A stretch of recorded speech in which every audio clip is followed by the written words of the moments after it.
Ahai got kicked by his little sister straight into an otome game and became a vicious young master from a wealthy family. At first, all he wanted was to change his tragic ending. But what he never expected was that the male leads, who were supposed to be fighting over the heroine, all started clinging to him instead. And the heroine, who was supposed to end up with the male leads, spent every day getting close to the villainess instead. It all started on this day. He saw that his sister hadn't saved her game. He picked up the mouse, intending to help her. But before he knew it, he couldn't stop himself and finished the whole route. Realizing something was off, he suddenly had an idea and restarted the game, planning to keep playing until he reached his favorite scene, completely failing to notice the murderous glare behind him. As a result, while receiving his sister's fury, he got kicked right into the game. When he woke up again, he had already become one of the most insignificant characters in the game. At first, he thought this was just a lucid dream, so he lay back down under the covers. But then the maid who came in carrying tea let out an incredulous scream. "Young master, Mason is awake." Hearing that, Mason's parents rushed in at once. His mother hugged him tightly. "My baby, you've finally woken up." His father was so excited that he kept saying whatever Mason needed, he would have it prepared. Right after that, his older brother walked in too. But instead, he slapped him across the face. Seeing that, his father sternly shouted at him, asking what he was doing. It turned out this older brother had always looked down on him. Faced with their father's anger, the brother didn't seem to think he'd done anything wrong. Meanwhile, the stunned protagonist looked at everyone in the room and felt utterly speechless. "Damn it, who are you people?" The room instantly fell silent. The doctor concluded that he had amnesia. His father anxiously asked when he would recover. The doctor said it varied from person to person. In the worst case, he might never recover at all. A week later, the protagonist found that he had adapted to his new life much faster than expected. He discovered that he had transmigrated into the body of this family's youngest son. Because he was born late in his parents' lives, he was especially doted on. This family also seemed quite wealthy and successful. Not only that, but even the other nobles didn't look down on them, despite them only being a baron's household. He still couldn't believe that he was now the young master of a rich family. Still, a life where he didn't have to do anything and was served by a whole crowd of maids was honestly pretty great. That was until the day his eldest sister and second sister came home after hearing about his accident. As soon as Rosie appeared, it suddenly hit him. She was Moire, the villainous character from the game. In the game, she had originally been a central figure in high society and the most likely candidate to marry the crown prince. But everything changed once the heroine arrived at school. The heroine caught the crown prince's attention and eventually won his heart, and Rosie was immediately consumed by jealousy. Her envy and hatred turned her into a true villainess, and she used all kinds of cruel methods to bully the heroine. In the end, Rosie was sentenced to death. But behind it all, there had actually been a man manipulating her the whole time, pushing her to become more and more vicious. And that person was none other than Mason, Rosie's cousin, the very person the protagonist had now transmigrated into. In the game, he had originally been an unimportant minor noble with very little screen time, but relying on his family's power, he did many terrible things. After Rosie died, everything he had done was also exposed. All the victims came forward one after another to seek revenge, and in the end, they killed him together. The protagonist immediately felt that things were bad. He had to find a way to change his fate. Suddenly, his eldest sister asked whether he wanted to attend a masquerade ball at the palace with them. Hearing that, he wanted to refuse, but under his sister's pointed gaze, he had no choice but to agree. Rosie noticed that he seemed a little different today, and his eldest sister quickly explained that he had lost his memory because of the accident. They had originally wanted to keep it secret, but at this rate, the whole city would probably know soon enough. After hearing that, Rosie excitedly grabbed his hand and said she would do her best to help him recover his memories. Inside, he thought, thanks, but really no need. Back in his bedroom, he thought it over carefully. He had entered this role when the character was still young, so maybe there was some reason for that. And it also meant he could change the future. He felt that first of all, he absolutely could not get involved with any of the game's important characters. Then he had to find a way back to the real world. So for the upcoming ball, he absolutely could not attend. But things never go the way you want. On the day of the event, his second sister still dragged him to the ball. He truly wanted to cry, but had no tears. And worse, because his reputation was notoriously bad, his sisters had dressed him up as a girl. They said that the person you met at the masquerade ball would be your destined one. And sure enough, he still got entangled with the male leads here, while the villainess also met the heroine. He had transmigrated into the role of an insignificant, villainous young master. Originally, all he wanted was to change his miserable ending. But what he never expected was that the male leads, who should have been surrounding the heroine, all started clinging to him in strange ways instead. At first, in order to avoid getting involved with the game's main characters, he felt that the most important thing was absolutely not attending the palace masquerade ball. Who would have thought that in his eldest sister's eyes, his attempt to save himself just looked like he had become emotionally devastated from amnesia, and so his eldest sister forcibly hauled him out of the house. While his eldest and second sisters were choosing outfits, he had wanted to seize the chance to run away while Rosie wasn't paying attention, but he was unexpectedly drawn to a magic stone. At the same time, a man also pointed at that very stone and said he wanted it, although the protagonist hadn't even really wanted it himself. The man's gloomy expression inexplicably irritated him. Then, after the man glanced at him, his eyes suddenly lit up as if he had seen something astonishing. But for some reason, the protagonist felt like his heart was about to leap right out of his throat. He was so nervous that he nearly lost his footing. Luckily, Rosie caught him and said they had to hurry back. He quickly agreed and left with her. The feeling just now had made him think something bad was about to happen. After that interruption, he completely forgot his escape plan. Then, just as his eldest sister was about to drag him into the city center, he could only yank his hand free from Regina's grasp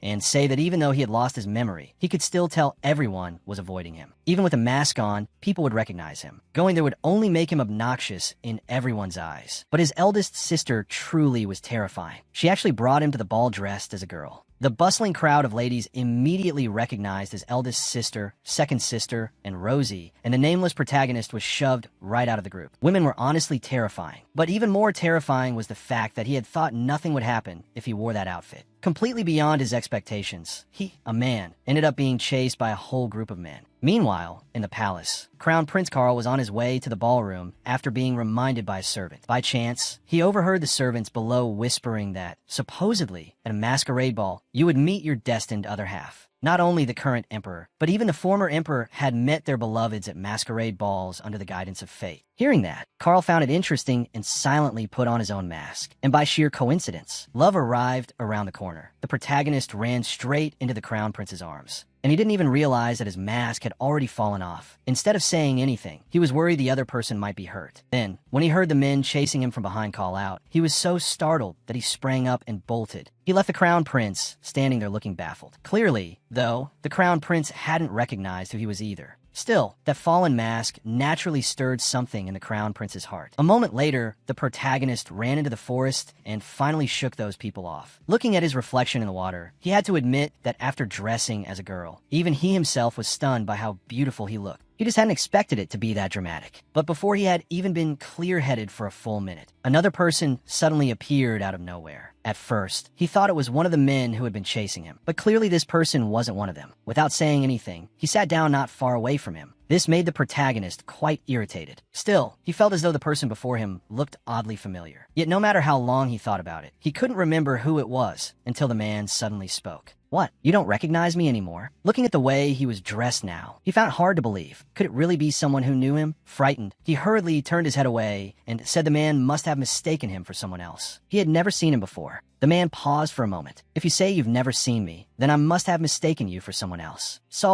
The protagonist only thought the man was strange until he noticed blood dripping onto the grass. Without even thinking, he grabbed the person who was about to leave. With that single look, the air instantly filled with the sickly sweet smell of romance. After staring blankly for a few seconds, the protagonist let go. Looking at the wound on the man's hand, he suddenly started encouraging him. I don't know why you got hurt, but if anyone wants to hurt you, then you should return it 100-fold. And wounds need to be treated quickly, too. Then he carefully gave the man some simple first aid. But the man's lips slowly curved upward. You really are a self-righteous meddler. As he spoke, he placed his own mask onto the protagonist's face. But at least in this, you're still the same as before. In fact, I should say you've only changed your appearance. Isn't that right, Miss Mason Jane Knox? A boy was kicked into an Otome game by his little sister and became a vicious young master from a wealthy family. In order to change his tragic ending, he desperately tried to avoid the protagonists, but fate still brought him face to face with them at the ball. And the heroine, Uriel, who should have met the Crown Prince, the male lead, instead happened to meet Rosie, the villainess. And all because the protagonist fled in a panic, leaving his mask behind with the Crown Prince. When Carl returned to the ballroom with the mask in hand, his eldest sister immediately understood and quickly shoved Rosie right in front of the Crown Prince. The two exchanged a few simple greetings, and Rosie unexpectedly noticed that the mask in his hand belonged to Mason. Carl explained that he had accidentally knocked the mask off a lady earlier and asked whether Rosie knew who she was. Rosie couldn't exactly say outright that it was Mason, since his cross-dressing today was supposed to be a secret. So she hurriedly made up a lie, saying it belonged to a member of her family and that she was looking for her. When she heard Carl say he had met her behind the palace, and seeing her heading toward the forest, Rosie hesitated, unsure whether she should go. Only after Carl said it was fine and that the ball would wait for her did Rosie finally leave with peace of mind. But when she reached the forest, she didn't find Mason. Instead, she found the heroine Uriel hiding in a corner, secretly crying.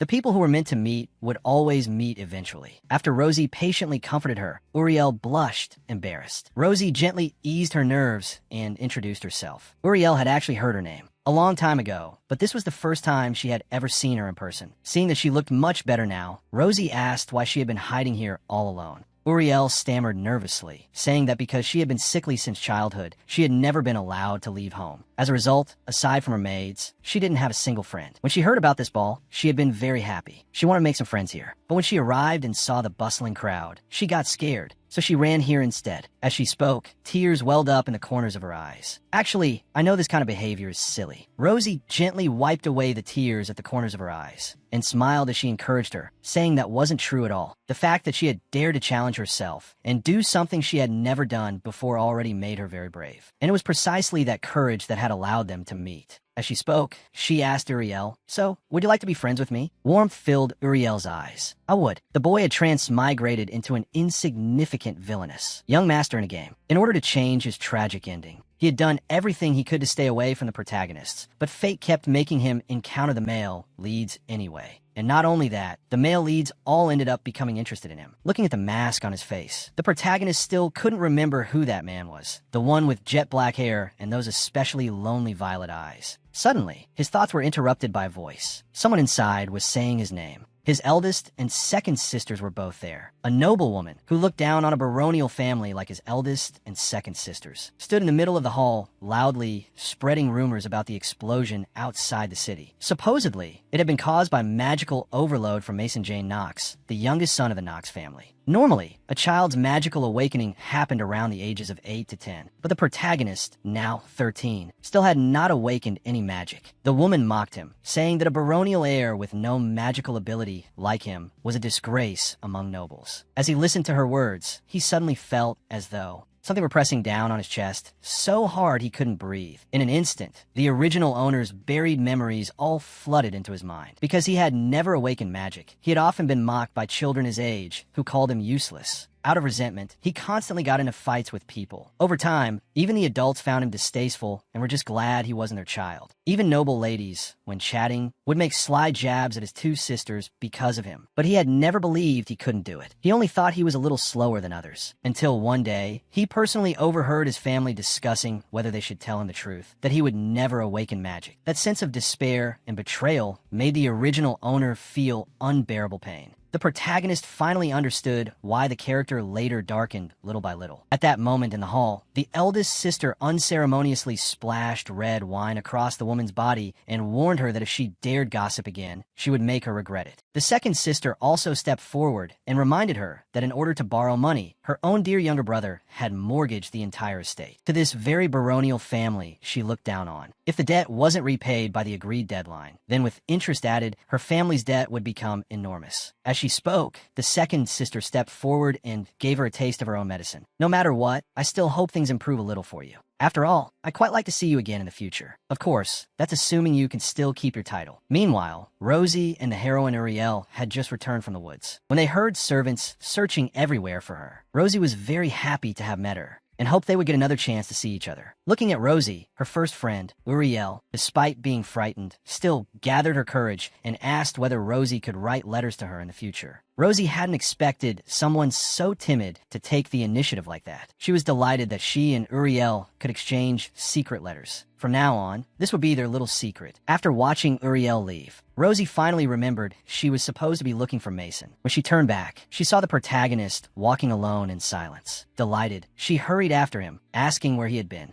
At the same time, his eldest and second sisters came out as well, urging them to hurry because the ball was about to begin. Rosie pulled the protagonist along toward the ballroom. Looking at his caring eldest and second sisters, as well as Rosie, he realized that the original Mason had always believed himself to be alone, when in truth he had been the one shutting himself off from everyone. The protagonist truly wished he could understand that. There had always been people by his side who loved him and whom he could rely on. A boy was kicked by his little sister into a game and became an insignificant villainous young master. Originally, he had only wanted to change his tragic ending, but he never imagined that the male leads, who were supposed to circle around the heroine, would all become attached to him instead. And the heroine, who was supposed to be with the male lead, ended up spending all her time around the villainess. After the masquerade ball ended, because it was said that the person you met there was your destined one, the eldest sister teasingly asked Rosie whether all she had noticed the whole night was the crown prince. Rosie blushed furiously and shook her head again and again. But if she had to talk about meeting someone, she really had met a new friend. At first glance, I thought she was a fairy. That person was incredibly cute, so pure and innocent. Seeing the bright smile on Rosie's face, the eldest sister turned to look at the protagonist, unable to hide the amusement in her eyes. Thinking of how Mason had been chased by a group of men, she said, "I'm guessing while you were running away, you had some fateful encounter too, didn't you?" The protagonist tightened his grip on the mask in his hand. Fate, but he knew perfectly well that he was in a game now. No matter how real it felt, that didn't count as fate. If anything, it felt more like a disastrous accident. What he didn't know was that at that very moment, the crown prince was holding his mask in his hand, wondering who that girl really was. And elsewhere, the baron's son kissed the bandage wrapped around his hand, murmuring his name under his breath. A few days after the ball, because his eldest and second sisters had both gone back to school, the protagonist could finally enjoy a quiet, leisurely life without anyone bothering him. But Dr. Felix came to interrupt that peace, asking whether he had remembered anything from the past. His heart skipped a beat. At the ball, he really had seen some of the original owner's unpleasant memories. It was true that he needed to figure out what was going on with this magic matter. So he straightforwardly admitted that he already knew he could not awaken magic. Felix was surprised. In truth, there was a reason he couldn't awaken magic. When he was little, he had actually been especially bright and lively, as innocent and cheerful as any other child. But when he was 6 years old, he suffered from a prolonged high fever. After he recovered, his magical power was gone along with it. Baron Knox had originally wanted to tell him once he reached the age when magic should manifest, but he had never found the right chance to bring up the subject. Even though he no longer had the ability to awaken magic, Felix told him he absolutely had to believe that his family had always loved him. They just didn't know how to express it. From what happened at the ball, the protagonist had already realized as much. He knew there were many people around him who loved him, but something still seemed off. It was as if only those with magic could enter the Magic Academy. So how had the original owner gotten in? At that point, Felix comforted him by explaining that even those who couldn't awaken magic could still use magic stones. Only then did he remember Rosie had also said that magic stones were useful things. People without magic could use them. Then everything made sense. The reason the original owner had been able to enter the Magic Academy was because he had used magic stones to cast spells and pretend that he could use magic. And since the game's plot began with enrollment, he suddenly had an idea. If he simply didn't go to school, wouldn't that let him escape his death ending?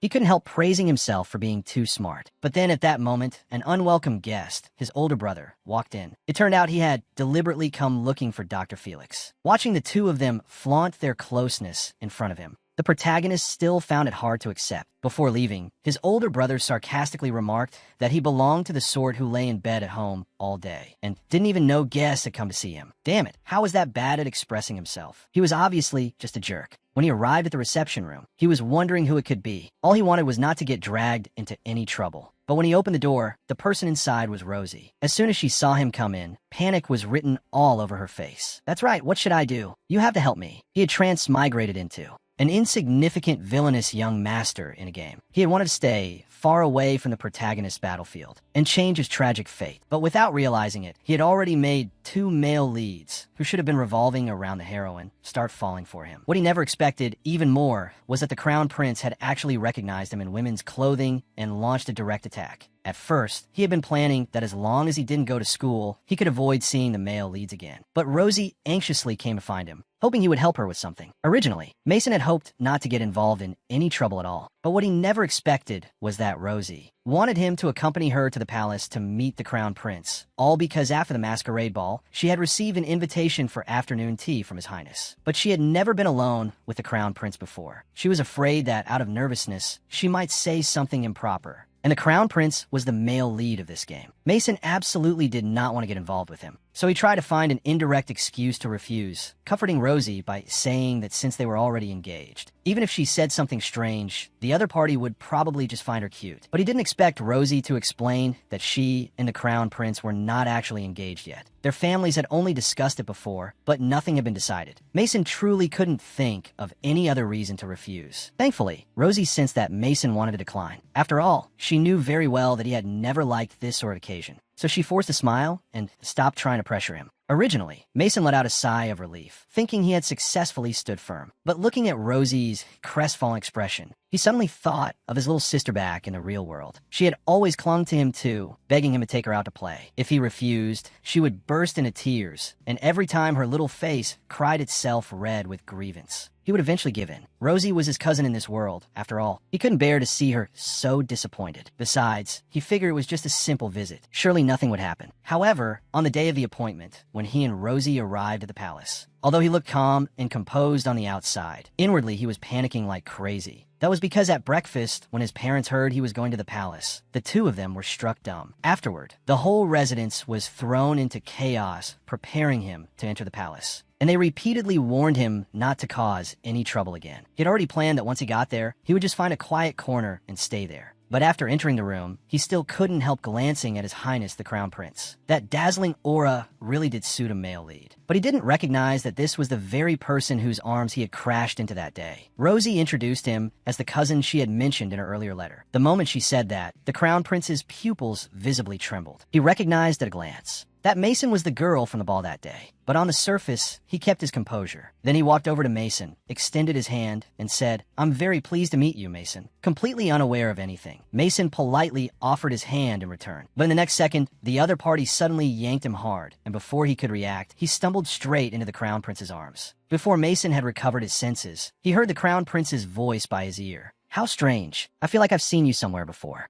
A boy was kicked into a game by his little sister and became an insignificant villainous young master. Yet somehow, he ended up making all the male leads, who were originally supposed to revolve around the heroine, start clinging to him instead. What was he supposed to do? Ever since the Masquerade Ball, the original story's first male lead, the Crown Prince, had found it astonishing when he first saw Mason, because Mason looked so much like the girl he had encountered that day. Excited, he couldn't help deliberately pulling him into his arms. How strange. I feel like we've met somewhere before. Mason, meanwhile, had no idea that the person in front of him was the same one he had crashed into that day. Completely bewildered, he even thought the Crown Prince was deliberately teasing him. Pulling back his hand, he said that this was his first time meeting His Highness. A flicker of disappointment clearly passed through Carl's eyes. After apologizing, he had no choice but to let him go, seeing that the Crown Prince didn't continue pressing the issue. Mason finally let out a sigh of relief, because he really did not want to have anything to do with the main characters. But what he never expected was that after he had only just sat down and exchanged a few words, the Crown Prince actually took out the mask he had lost that day. "All right, I just realized I seem to have forgotten to return the item your cousin dropped that day." Mason nearly gave himself away on the spot. He couldn't understand why his mask was with the Crown Prince. Thinking back, he had lost his mask only after colliding with someone that day. Suddenly, a horrifying realization appeared in his mind. The person he had bumped into that day was the Crown Prince. Realizing the situation was bad, Rosie quickly stepped in. "Thanks to your highness, I was able to find my cousin." Just then, Carl set down his teacup, as if recalling something. "Actually, the place where she knocked into me and fell still hurts a little even now. But I was really worried about her. She seemed to be trying to avoid something." Rosie, knowing full well that Mason had been cross-dressing that day, hurriedly changed the subject and asked what the title of the book the Crown Prince had mentioned liking before was. Carl seemed to think of something and gave a slightly mischievous smile. "Since we're on this topic, why don't we go to the library?" So before long, they arrived at the library. Left alone in the upper gallery, Mason let out a long breath. Finally, he didn't have to deal with him anymore. But when he thought again that the person he had crashed into was the Crown Prince, the future king, he couldn't stay calm. He could clearly feel that during their meeting just now, the Crown Prince had looked full of expectation when trying to get him to answer. He really wanted to avoid this subject, but he just couldn't figure out what on earth the Crown Prince was thinking. He truly regretted coming here. All this trouble had been brought upon himself. Lost in thought, he accidentally knocked over the stack of books beside him. One especially old book caught his attention. When he opened it, he found that it was a storybook. It was said that long ago, in a certain kingdom, there lived a very young and capable king. Although he was deeply loved by his people, he was very lonely. So his servants arranged a masquerade for their king, hoping he could find a companion. People from every social class would attend the ball wearing masks in search of their one true love. On the day of the ball, when he accidentally wandered to a moonlit lakeside shimmering with light, he met a mysterious being there. Their hair looked as though it had been woven from moonlight, and their eyes were so clear it seemed as if they could see through everything. Their body also radiated a mysterious energy. In fact, they were one of the gods of fate, a being who decided human destinies. Out of curiosity about why the human world glittered every night, they had come here. In the end, they fell in love with the king, but their happiness did not last long. The goddess's secret meetings with a human were discovered by her siblings. They were furious because gods of fate determined human destiny and were strictly forbidden from falling in love with them. Carl, who had been watching everything, suddenly asked Mason, "If the Stone of Destiny really exists, what would you ask of it?" The Crown Prince looked at him with a bright smile in his eyes. Mason was caught off guard for a moment. But if the Stone of Destiny really did exist, Mason lowered his eyes. "What I want most is to return to where I'm supposed to be." Hearing that, Carl reached out, wanting to ask what he meant. But he was interrupted by Rosie, who suddenly walked over, flusteredly explaining that she had gotten so absorbed in reading that she had lost track of time. Mason immediately strode toward her, leaving Carl standing there in stunned confusion. The hand hanging in midair slowly clenched. So when he saw Mason and Rosie off, Carl took the initiative and said that next time they met, they could call him by name. Between close friends, he believed there was no need to be so formal. Rosie was naturally delighted, but Mason flatly refused. The two of them stared at him in confusion. Mason firmly said that maybe Rosie could, but he came from a humble, noble family. He didn't think others would accept that, so he would be honored if they addressed him as the Empire's rising sun, rather than as His Highness's close friend. With that, he turned and got into the carriage. In truth, he simply didn't want any connection whatsoever with the Crown Prince. What he wanted most was to never see him again. After they left, Carl still couldn't hold it in and let out a laugh. He hadn't expected Mason to be that interesting, as wary as a little cat. He really wanted to know, if he approached him step by step, would Mason eventually open his heart? But at that very moment, someone else had been, watching everything from beginning to end. "My dear little brother, every time I see you smile, I want to wipe that smile off your face all over again." That night, when Mason returned home, he stood on the balcony. There was already a clear hint of winter in the air. He felt a little melancholy. He had already been here for quite some time. He remembered that in the game, the Stone of Destiny had never appeared. Yet in this world, it existed in a single book. That meant this rare item must exist somewhere special. As long as he found it, he could return to his original world. So his next task was to find the Stone of Destiny. But as the days passed, this morning the entire estate was in chaos from the crack of dawn. The butler came into Mason's room with a headache, urging him to get up. "Young master, I told you before, today is your 17th birthday. It's a very important day." As the butler yanked away the blanket covering him, the person before him was no longer a child, but the already youthful-looking Mason. After transmigrating into an Otome game, he had become an insignificant, vicious young master. Originally, he had only wanted to find the Stone of Destiny and return to the real world. But he never expected that the Crown Prince, who should have been circling around the heroine, would end up clinging to him instead. Ever since that afternoon tea 4 years ago, the Crown Prince would summon him to the palace from time to time. Even if he refused, the Crown Prince would personally come to the estate to see him. Because of that, the three of them, including Rosie, often met up. At the same time, he was also trying hard to find the Stone of Destiny. After all, once he found it, he could return to his original world. In order to find it, Mason bought a huge number of magic stones. But to his surprise, he discovered that he couldn't even use the most ordinary magic stone. Although, with the help of servants, he could sort the different kinds. In the end, all he got was a pile of magic stones he would never be able to use. Because of this, his father strictly forbade him from buying any more magic stones, so that he wouldn't continue wasting the family's money and manpower. Even though he secretly stashed some away, he still couldn't identify their types himself, making the search for the Stone of Destiny futile. And so the days passed. It had already been 4 years since Mason entered this game world. Today was his 17th birthday. After making the rounds, physically and mentally exhausted, he slipped out of the banquet hall. He knew very well that everyone attending the banquet had their own reasons. Celebrating his birthday was just an excuse. After all, who would celebrate the birthday of an ordinary baron's son, especially when he was famous for causing trouble? In fact, during the first year after he arrived here, when he turned 13, only his parents celebrated with him. The banquet had only become like this because of the Crown Prince. Back when he turned 13, he hadn't invited the Crown Prince, and Carl had been very angry. Ever since then, Every year, Mason had no choice but to send him an invitation out of courtesy. And every single time, the Crown Prince showed up. Over time, this little birthday banquet snowballed into the event it was now.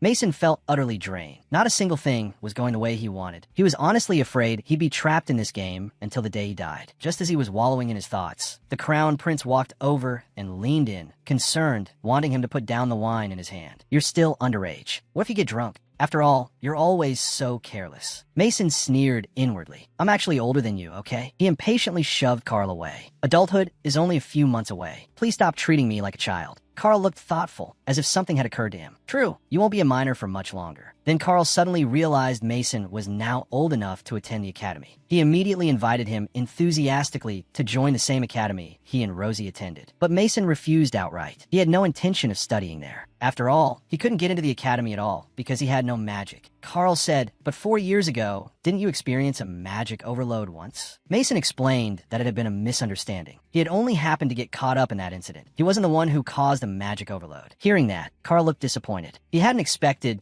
that even after being together for so long, there were still so many things about Mason he didn't know. But Mason thought there was no need to tell him about that at all. "No need." Carl gave a cold laugh. "Mason, I thought we were already close. I tell you everything about me, if you wanted to know." Goosebumps crawled all over Mason's skin. Was it because he was the male lead? Annoyed, he pushed Carl away and said he had absolutely no interest in his affairs. He also solemnly asked him not to stand so close. Even so, Carl still noticed the redness at the tips of Mason's ears. So when Mason was about to leave, Carl suddenly pulled him into his arms without warning. Then, while Mason was still in shock, he turned him around and pressed close behind him. A necklace was then placed around his neck. "This is a gift I specially prepared for you. You must keep it with you." Mason's heart nearly leaped into his throat. Only after the Crown Prince left did Mason start stomping in anger. "You scared me to death. Didn't I say not to get so close to me?" For 1 second there, I thought he was going to kiss me. From that moment on, Mason secretly resolved to stay on high alert around the Crown Prince. Meanwhile, in the banquet hall, 2 nobles were gossiping while flattering Rosie, saying she and the Crown Prince were a match made in heaven. Another noble told her that the upcoming exposition was a very popular place for dates. He'd heard there would be many rare foreign items there, most of which couldn't be found in the Empire. Rosie was somewhat tempted because Mason had always been with them, and she had never spent time alone with the Crown Prince. Maybe this time, she could be a little more proactive. So when the Crown Prince had just come downstairs, Rosie shyly invited him to go to the exposition with her. Before the Crown Prince could respond, Mason, having finally calmed down, returned to the hall and saw Rosie earnestly trying to say something. Completely unaware of the situation, he stepped forward and asked with concern. When Rosie said there was an exposition soon and asked if he wanted to go too, Mason refused immediately. There would be too many people there, and he didn't like crowds. In truth, what he was thinking was that he couldn't keep staying around the two of them. That would be too dangerous for him. Unexpectedly, after thinking it over, the Crown Prince felt Mason had a point. It would be best for him to stay home, just in case. He couldn't conveniently reveal the details, but there was something very suspicious about this exposition.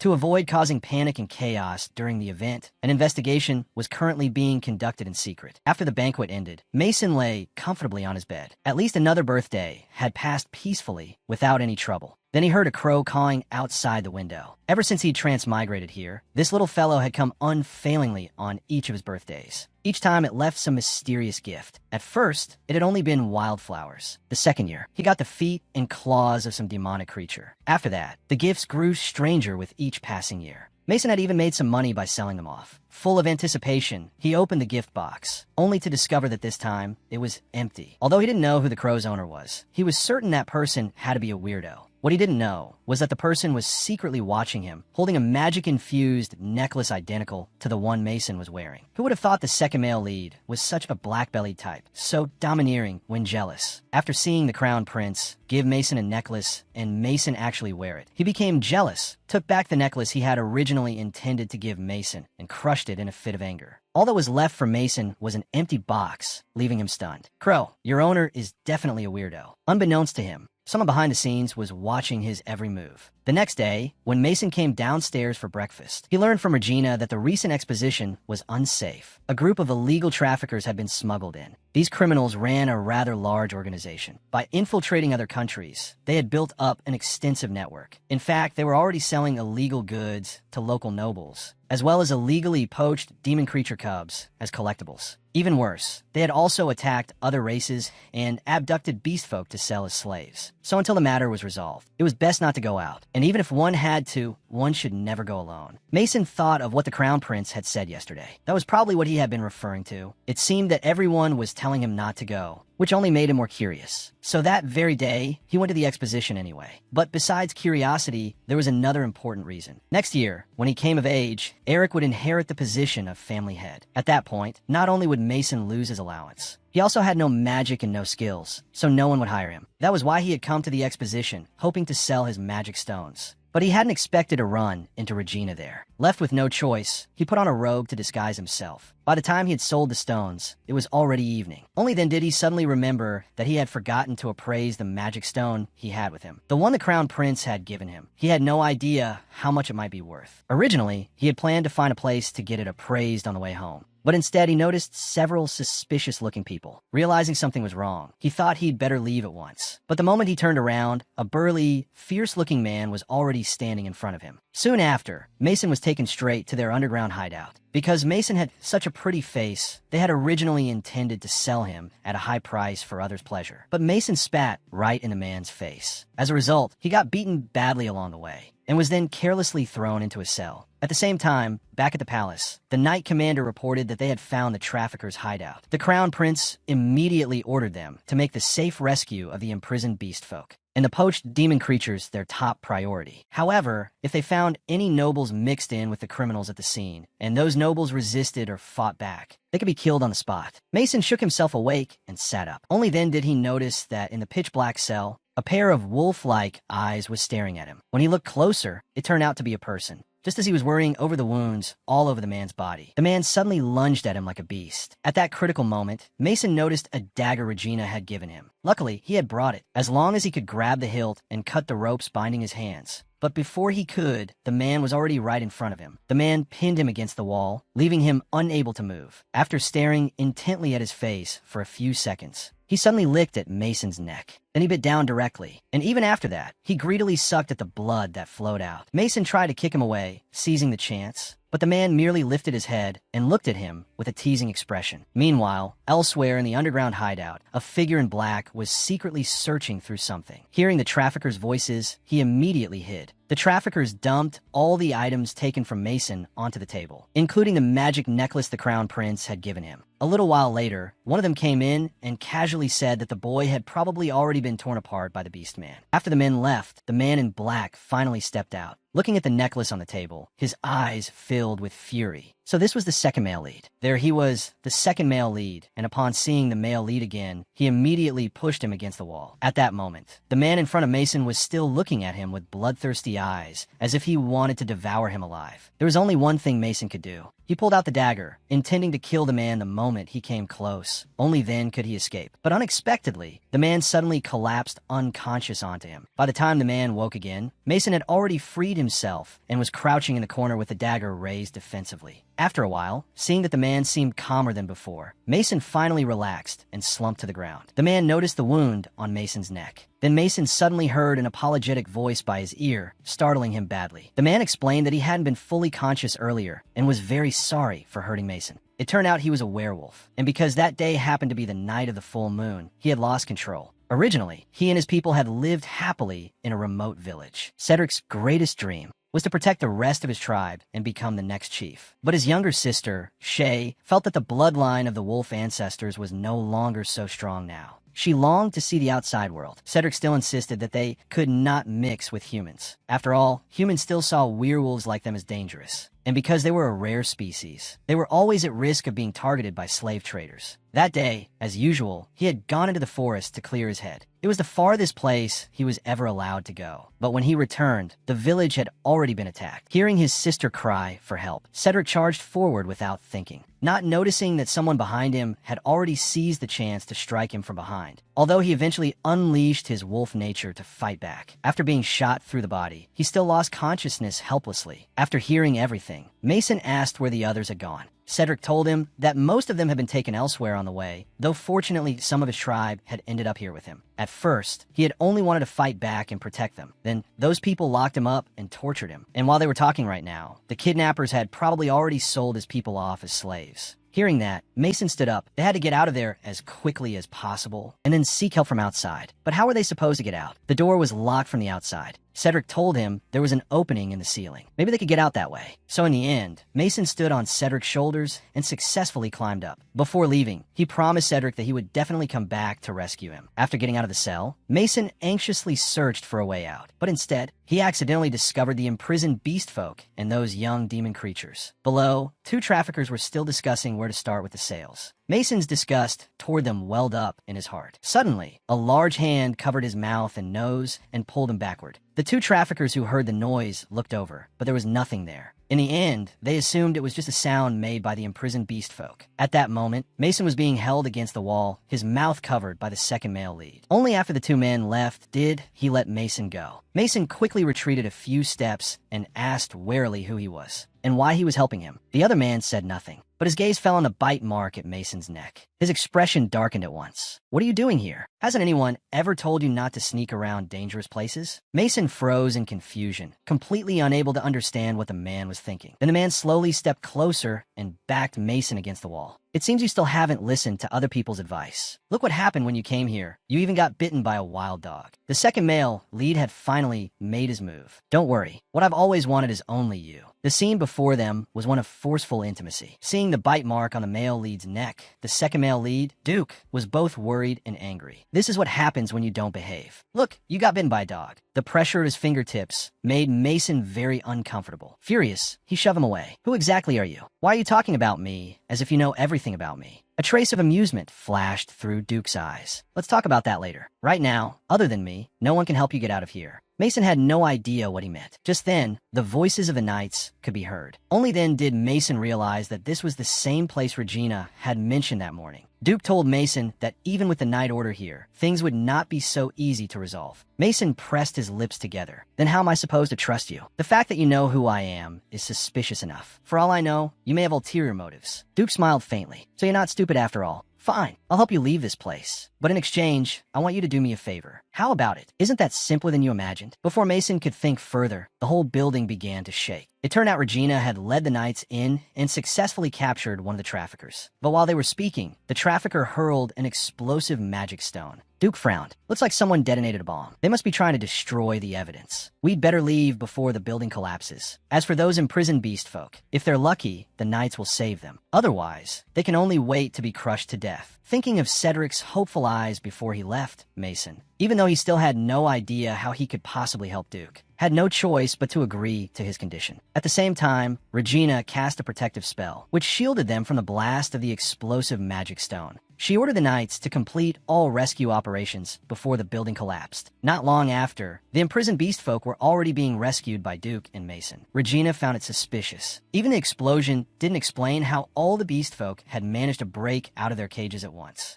There was only one explanation. Besides them, someone else was here. But for now, the priority was getting everyone out safely. Meanwhile, Mason led Duke to the cell where Cedric was imprisoned. Since Duke had been the one unlocking the other cells to release the beast folk, Mason immediately urged him to open this one as well. But Duke told him that the core of this lock was set with a special magic stone, and he couldn't open it. "Maybe you can try." At first, Mason absolutely didn't believe him. If Duke couldn't open it, how could he, someone with no magic, possibly do it? But the moment he touched the lock, the door opened on its own. Mason froze, utterly unable to believe he had actually succeeded. Duke seemed to confirm that his instinct had been right. Mason wasn't without magic at all. He simply had a special trait. He could neutralize all magic power. Hearing that, Mason was confused. He didn't think the original Mason had possessed such a constitution. Most likely, after he possessed this body, something had changed. Seeing that Mason had really come back to save him, Cedric was deeply grateful. The three of them left the cell and retreated outward. Unexpectedly, they ended up on a rooftop. Duke calmly explained that when a building is collapsing, taking a route downward is extremely dangerous. Mason exploded. "It's this high. What, are we supposed to bungee jump down? I'm just an ordinary person. I'm not like you two. I can't do that. I'd rather be crushed to death." The two men looked at each other. "What's bungee jumping?" At that moment, the voices of the knights came from outside. Mason jumped in alarm. "Commander, I hear something on the roof." Mason panicked. If Regina found him there, he was definitely going to get beaten. Cedric noticed his panic and suggested they jump now. He would stay behind to buy them time. The moment he heard jump, every inch of Mason's skin screamed that he refused. But the very next second, Duke lifted him into his arms and sternly warned him, "If you don't want to fall on the way down, don't move. Before they left, Cedric stopped them and asked for Mason's name. Thinking it probably wasn't a problem, Mason told him. But to his surprise, the next second Cedric took Mason's hand and lightly kissed it. "Mason, I will never forget what you did for me today. If we meet again, I swear." Before he could finish, Duke changed his grip and pulled Mason tightly into his arms. His blazing gaze was full of warning. Then, holding Mason, he walked straight to the edge of the roof and jumped without even giving Mason time to prepare. So when Regina reached the roof, only Cedric was left standing there. When asked where the people who had helped him escape had gone, Cedric said he didn't know. By the time he came out, they had already disappeared. In the end, Regina activated a teleportation array and led everyone out of the ruins. Meanwhile, with Duke's help, Mason was practically flying over rooftops and walls. A little later, when Mason looked down, he saw his own home below. Standing on the balcony of his bedroom, he was still in shock. How did Duke know where he lived? Had they met before? Duke told him this wasn't their first meeting. But before that, he said, "I already promised to get you home safely. We had a deal. You promised you'd do something for me." Mason was not someone who broke his word. He promised that if it was within his power, he would help. But he wouldn't do anything involving money or anything that would put his life in danger. Duke chuckled and pinned Mason against the wall. "Don't worry. What I want is only you." There it was, the second male lead. The grand three-way showdown between the second male lead, the male lead, and the protagonist was beginning. Who would win his favor? At this moment, Duke, the second male lead, made his move strongly. "Mason, the only thing I've ever wanted is you." Mason was completely dumbfounded. "What do you mean you want me for?" Only after Duke clearly explained that what he needed was Mason's ability did Mason finally breathe a sigh of relief. But in the very next second, Duke added leisurely, "Mason, I don't think this will be difficult for you. You just need to stay by my side as much as possible." Mason nearly exploded. "What do you mean, stay by your side as much as possible?" Duke smiled faintly. "You'll understand soon enough. Just wait for the day I come to take you." Mason had no idea what he meant. Why did it sound like some wolf had chosen a new bride and was telling her to wait for the groom to come fetch her? Even after Duke had gone, Mason remained standing there in a daze. What nonsense was that guy talking about? But as for who Duke really was and what he meant by Mason's ability, Mason was left with even more questions. The next day, Dr. Felix came, as usual, to check on Mason. But after knocking for quite a while with no response from inside, he anxiously opened the bedroom door. He found Mason lying in bed, his whole body burning hot with fever. At the same time, after Cedric had been taken out of the building by Regina and reunited with his tribe, he learned that his younger sister had been beaten by traffickers and abandoned in the wilderness, her fate unknown. He knew very well that although they had survived, the matter was far from over. He hated his own helplessness. He couldn't even protect his own sister, let alone the rest of his people. So when the Crown Prince came to inspect the current progress, Cedric did not hesitate to ask the Crown Prince for a chance and permission to join the Imperial Knights. He swore that he would be loyal to the Empire and to His Highness unto death. After all, werewolves were known for their loyalty. At first, Carl refused, thinking Cedric's desire for revenge made it too personal. But Cedric sincerely said that yes, he did want revenge. But even more than that, he hoped the tragedy of that day would not befall any other beast folk. He would pursue every criminal as a beast folk knight, and at the same time gain the power to prevent future attacks. Hearing that, Carl still decided to give him one chance to prove his loyalty. After returning to the palace, Regina suddenly came looking for him. Because the necklace contained the Crown Prince's magic, Regina recognized it immediately. However, she did not know that Carl had given the necklace to Mason. In the end, she still placed it before Carl. From Regina, he learned it had been found in the trafficker's hideout. Carl darkly declared that he would investigate the matter personally. So he summoned his shadow guards and ordered them to investigate Mason's recent movements. He wanted to know everything about him. Meanwhile, the unsuspecting Mason had already woken up with Felix's help, only to be subjected to a long round of scolding and concern. Not wanting to listen to Felix nag, Mason asked him to hand over the newspaper instead. Unexpectedly, he saw a report about a saintess with holy power. She was the game's true heroine, Yulia. It looked like the game was about to begin. Felix told him that besides that article, there was another major piece of news. Duke Roe and his heir had died in an accident, and one of his illegitimate sons had become the new heir, drawing widespread attention. Originally, Mason thought it had nothing to do with him at all, but when he saw the name in the paper, he was shocked. It was Duke, the most mysterious character in the game. He remembered that in the game, this character only inherited the Duke's territory after the heroine entered the academy. But now, something had changed up close, and it had happened ahead of schedule. Before he could recover from the shock, Butler Owen came in to tell him that the Crown Prince had summoned him. It turned out the Crown Prince had learned that Mason had been taken into that building that day, and had eventually eventually escaped with someone else's help. But the person who helped him had hidden themselves too well, and no trace of them had been found. He had also told the Crown Prince that Mason wasn't actually without magic. He did have an ability. So when Mason stepped into the Crown Prince's bedchamber, Carl's expression was terrifyingly dark, especially after seeing the bandages on Mason's body. Carl advanced with palpable pressure. "Looks like you've been enjoying yourself lately." Before Mason could react, Carl angrily yanked down the collar covering his neck. "This doesn't look like an ordinary scuffle. Is this your usual form of entertainment?" Mason was speechless. Why was he saying all this pointless nonsense? Only when Carl took out the necklace did Mason freeze. "This was found 3 days ago in the hideout of the Dirkfall gang. Is that just a coincidence?" Mason's heart began to pound in panic. Only then did he realize that everything Carl had said earlier had just been probing him. In fact, he already knew. At that point, Mason felt there was no need to lie anymore. "Yes, I was there, but that has nothing to do with you.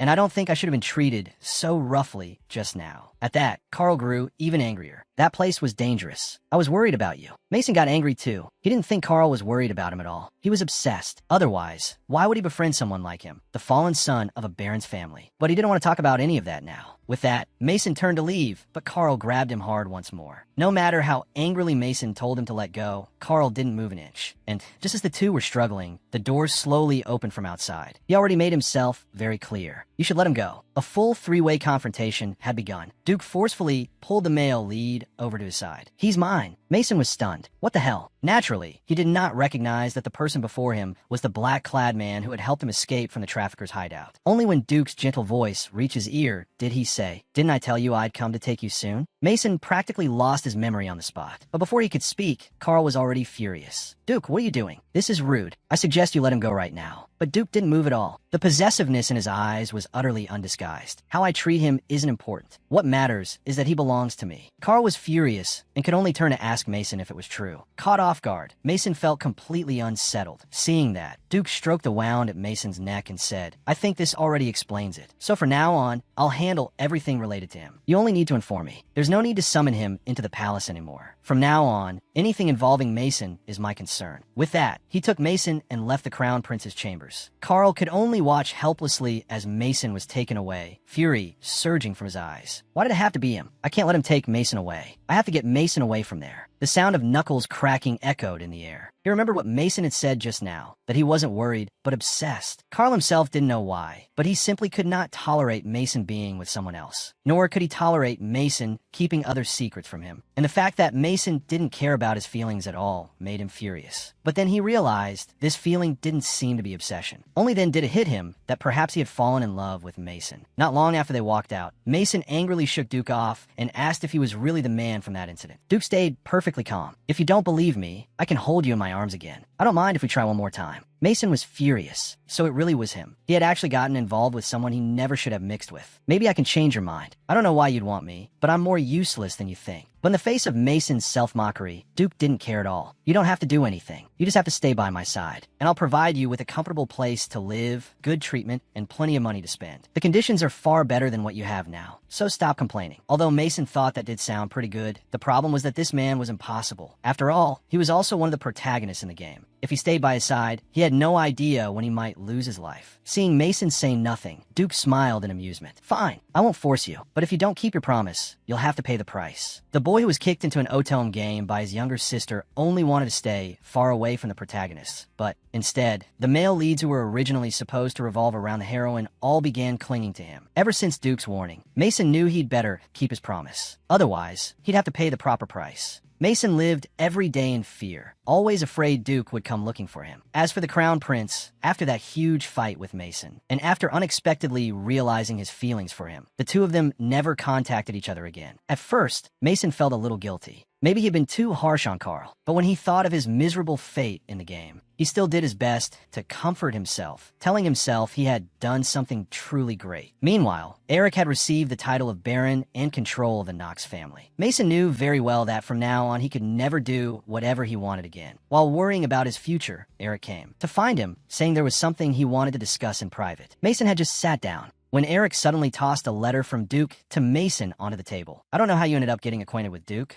but you should know this. Duke's family is the one that controls all the royal family's dirty secrets. And he's also an illegitimate son no one knows about." Eric complained that the people Mason got involved with were of no help to the family at all. After saying that, he took out another letter, an admission notice from the academy, and threw it in front of Mason. Mason panicked. After all, the game started at the academy. He hurriedly explained to Eric that there had to be some mistake. He had absolutely no magic at all, but Eric didn't care about that. He gave Mason 3 choices: either choose one of them or work under him. Thinking about working for Eric, Mason knew he'd definitely be used like a slave every single day. He refused, no matter what. But was he really supposed to serve a dangerous man with unclear motives like Duke? Or follow the game's setting and enter the academy to study? Mason was caught in a dilemma. No matter which option he chose, it was dangerous. Meanwhile, for a long time, Rossi had actually been exchanging letters with Uriel. Hearing that Rossi had recently fallen ill, Uriel specially wrote her a letter of concern, saying she was looking forward to meeting her at the academy. She also specifically mentioned that she wanted to introduce a very special maid to her. And so, the day school finally started at the academy arrived. Uriel held Rossi's reply in her hands, her heart full of anticipation. Suddenly, she noticed the maid beside her using a curling iron on her hair. The maid told her it was a tool for curling hair. Why can't girls pay attention to their bangs? Uriel laughed. Aunt Shue,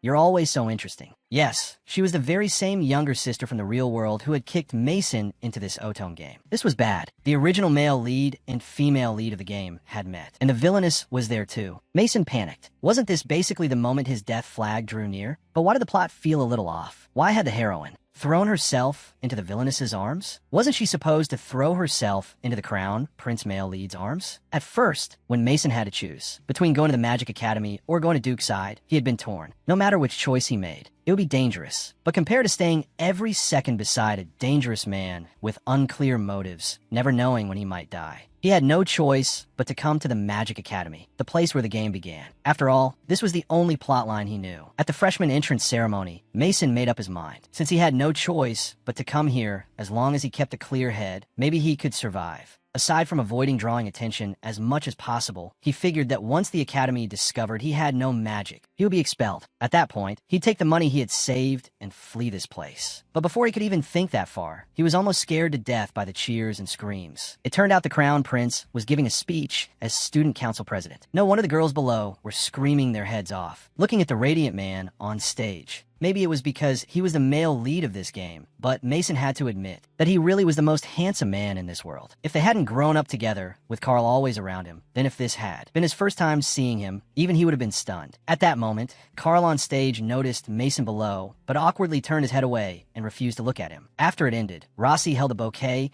and said to Mason, "The 3 of us can finally be together again." Then she pulled Mason along to show him around the academy. Mason didn't want Carl following them, so he subtly hinted that on the first day, for freshmen, Carl had to be very busy. After all, he was the student council president. But Carl only smiled brightly, as if he hadn't understood. "No, I'm not busy. The other student council members have already taken care of everything." Mason had no choice but to let Rossi drag him across the academy. But after only a few steps, a flying handkerchief smacked right into Mason's face. Just as everyone was standing there in confusion, a young woman hurried over and apologized. But when Mason saw that the person was Uriel, he almost turned to stone on the spot. Wasn't this the heroine's entrance scene in the game? Mason was so shocked he forgot to return the handkerchief, until Uriel walked up to him, blushing. "I'm sorry. This is a handkerchief I treasure very much. Could you return it to me?" Only then did he hand it back to her. Then Uriel suddenly asked Mason's name. Mason, Rossi, and Carl all froze. He had almost forgotten the Crown Prince Male Lead was still standing right there. And now the male lead, the female lead, and the villain were all here at once. Was this story going to end just as it began? No. He had to stop the male lead and heroine from getting acquainted right now. But in the next second, Uriel suddenly threw herself into Rossi's arms instead, excitedly saying she had missed her so much. Carl seemed to let out a breath of relief, while Mason looked completely stunned. He couldn't understand why the heroine was hugging Rossi instead of the prince. He didn't remember the story in the game starting like this.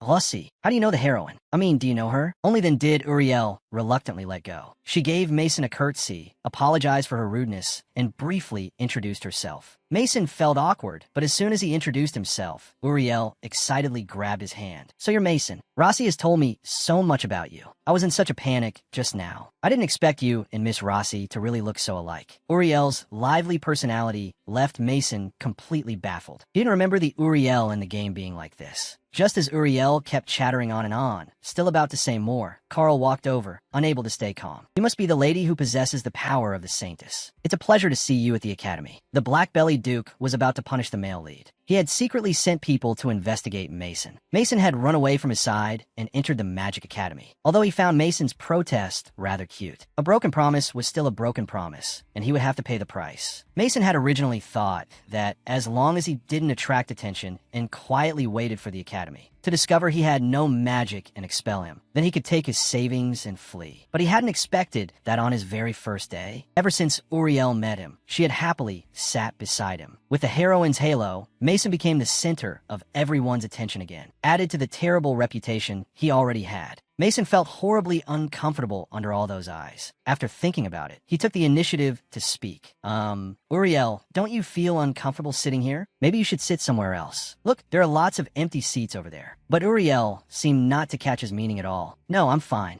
Please don't worry about me. Mason felt like crying. What I mean is that I mind, okay? Listening to the unkind whispers from the students behind him, all worrying that Mason might bully Uriel, yet not daring to come forward because of his bad reputation. Mason chose to leave Uriel instead and went straight to sit alone in an empty corner. But as soon as he left, Uriel was surrounded by a group of students, all asking at once whether she had been hurt and whether she needed help. After all, Mason had an awful reputation. They said that recently, while drunk, he had tried to harass a lady and had even beaten someone to death. Miss Uriel, you should be careful too. Getting involved with a troublemaker like him won't bring you any good at all. Uriel looked toward Mason in the distance. Ever since meeting him, she had never believed he was that kind of person. Mason couldn't be bothered to care about what they were saying. After all, he had never done any of it. But he hadn't expected that the professor who came in to teach next would actually be his second sister, Alina. So as soon as class ended, Mason impatiently asked Alina why she was here. Wasn't she supposed to be working in a laboratory? Alina didn't answer his question. Instead, rather displeased, she asked why he hadn't told them about his new ability. Mason was stunned. How did his second sister know about that? Alina explained that the Crown Prince had come to find her and asked her to help Mason because he might not be able to control his ability. Only then did Mason realize that Carl had been secretly investigating him all along.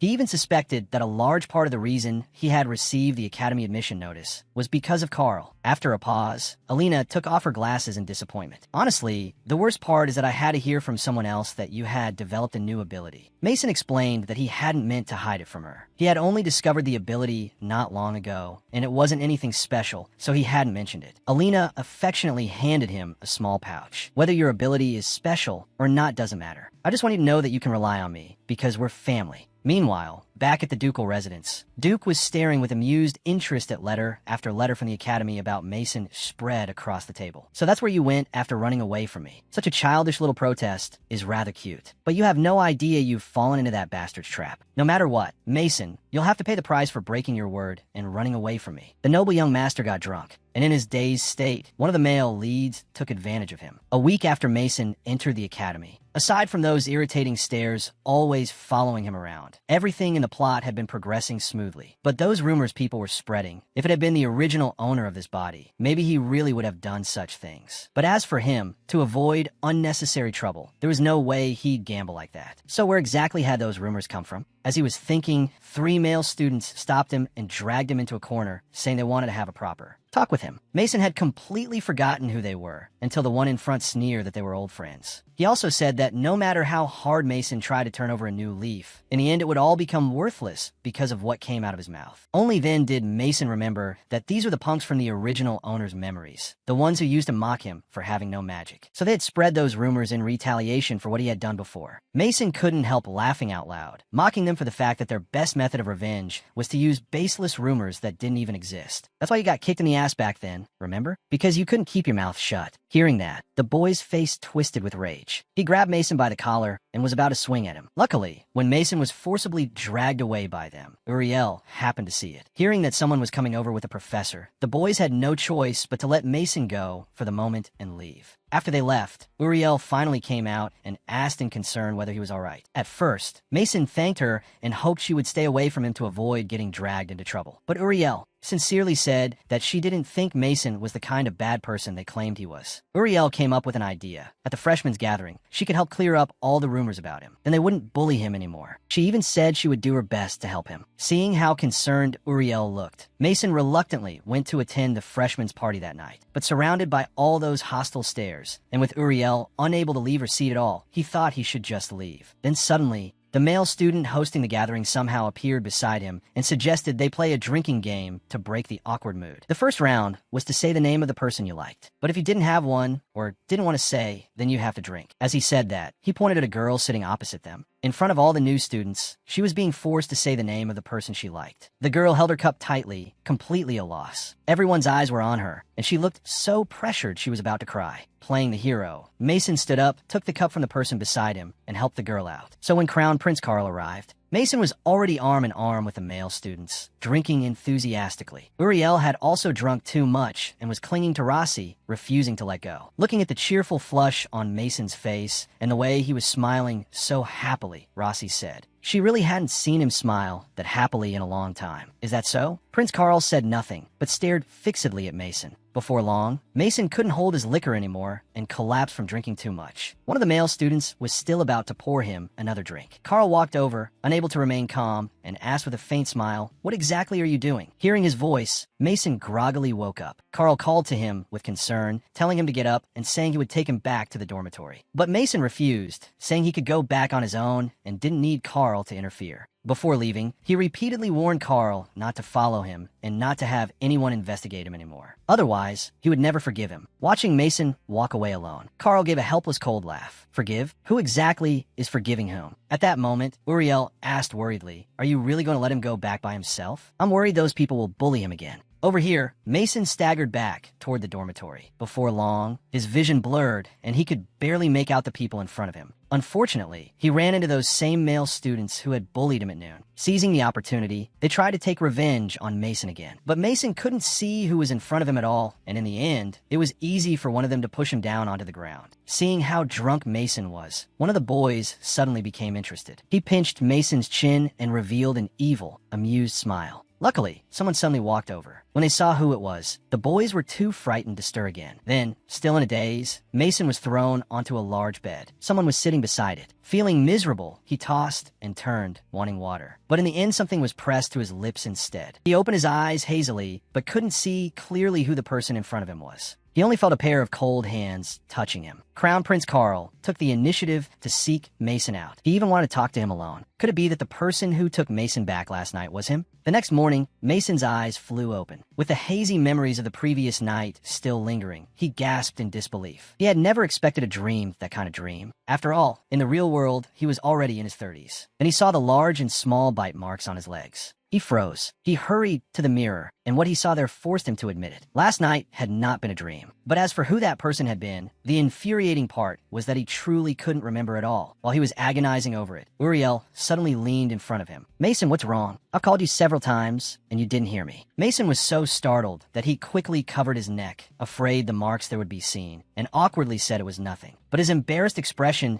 still made Uriel ask whether something bad had happened between him and the Crown Prince last night. Mason froze. Why would she say that? "Because I was worried about you going back alone last night. So I told Crown Prince Carl what happened before when you were being bullied. Then the Crown Prince immediately chased after you. But he came back right away, and his face looked gloomy. So I just wondered whether something had happened between you and the Crown Prince." Hearing that, Mason panicked. He suspected the one who had taken him back last night was Carl, and that he had left those strange marks on his body. He was really going crazy. How desperately he wished it had all just been a dream. At that moment, the girl he had helped out last night walked over smiling shyly and confessed her feelings to him. And after what had happened the night before, the other students' attitudes toward Mason also changed a lot. They apologized for all the bad things they had said before based on baseless rumors and for isolating him. They hoped he would forgive them and become friends with them. Although Mason was momentarily overwhelmed by suddenly receiving so much friendliness, he figured it was at least a good thing that people would no longer call him a troublemaker who only caused problems. After class, for some reason, Uriel kept sticking close to Mason, chatting endlessly to him. But he had absolutely no mind for anything else now. His whole head was filled with what had happened the night before. Lost in thought, he suddenly bumped straight into someone. Mason was just about to apologize and leave when he looked up and, of all people, saw the same classmate who had bullied him before. What rotten luck. Mason thought that this time the guy definitely wouldn't let him go. Uriel stood to the side in fear, not daring to make sound. Just as the male student bared his teeth and was about to say something, Carl and Rossi suddenly walked over and asked if they were heading to the dining hall for lunch. Carl shot the male student a warning look, and the boy could only leave resentfully. Only then did Mason let out a sigh of relief. Still, for some reason, the scene just now felt strangely familiar to him. Little did he know it was exactly like what had happened while he was drunk the night before. Rossi handed over 2 hangover drinks. Since both of them had drunk too much last night, she thought they might need them. Uriel was thrilled because Rossi had given one to her. Mason, on the other hand, looked at the hangover medicine in his hand and felt even worse. Then, as thanks, Uriel warmly invited Rossi to go eat at the dining hall with her. She said she'd buy her anything she liked. At that, Mason panicked. If they left, wouldn't that mean only he and Carl would be left behind? Just as he was about to say something, Carl spoke first. "Do you have time? I'd like to talk to you." The male lead, after getting drunk and not knowing who had carried him back and done what to him, had been uneasy all day long. He kept guessing who that person really was. And now, of all times, Carl wanted to talk to him alone. Mason's heart was in complete turmoil. Was Carl about to talk about what happened that night? Just as he waited for fate's judgment, Carl instead suddenly and sincerely apologized for his rudeness at the Royal Palace Hotel last time. He said that after Mason left that day, he had thought about many things. He admitted that he had indeed been obsessed with him, but the thought of making him uncomfortable made him hate himself. After that, he had also tried to adjust his attitude and keep a certain distance from Mason, but he found that he still worried about him very much. Even knowing Mason might hate him for following him, he had still done it. Mason had considered forgiving Carl, but even if he did, it felt as though nothing would actually change. Angrily, he questioned Carl. His coming to the Magic Academy was probably because of Carl, and he also didn't know how Carl had learned about his ability. Because of those points alone, he couldn't believe what Carl was saying. Hearing this, Carl stopped hiding it. He admitted directly that he had indeed sent the Academy admission invitation, but everything he had done was to keep Mason away from Duke. After all, Duke was a very dangerous person. No one knew what exactly he was plotting. Even now, they still hadn't figured out how he had become a Duke. But one thing Carl was certain of was that his father's death had not been an accident. He didn't know why Duke had approached Mason, but the only way to safely keep Mason away from him was to bring him into the academy. Mason felt that Carl's obsession with him had reached a certain point, and maybe it had something to do with what he had experienced. Not long after Carl's mother, the queen, died, Duke Ro's daughter married the emperor and became the new queen. She cunningly stole away the young crown prince's place and slowly increased her influence within the royal family. After the birth of the second prince, the new queen began desiring the title of crown prince for her own son. Therefore, Carl had to become a perfect crown prince to protect his title from being taken by the queen. So he had no choice but to live that way, simply in order to survive. Everyone who approached him had ulterior motives. But Mason's chance encounter with him had been a refreshing change in his monotonous life. Maybe Mason was even the only person who could bring him happiness. Suddenly, Carl took Mason's hand with deep feeling. "Mason, I know my behavior was wrong, but what I fear even more is drifting farther and farther away from you. I don't care whether you still think of me as a friend. I just don't want you to leave my side. You're the only thing I have left." In the end, Mason softened after all. "Fine, I forgive everything you've done up to now, but on one condition. You can't have people investigate me without my knowledge, and you have to treat me the same way you treat the other students." Hearing that, Carl finally broke into a smile. After saying that, Mason stood up and said they should go,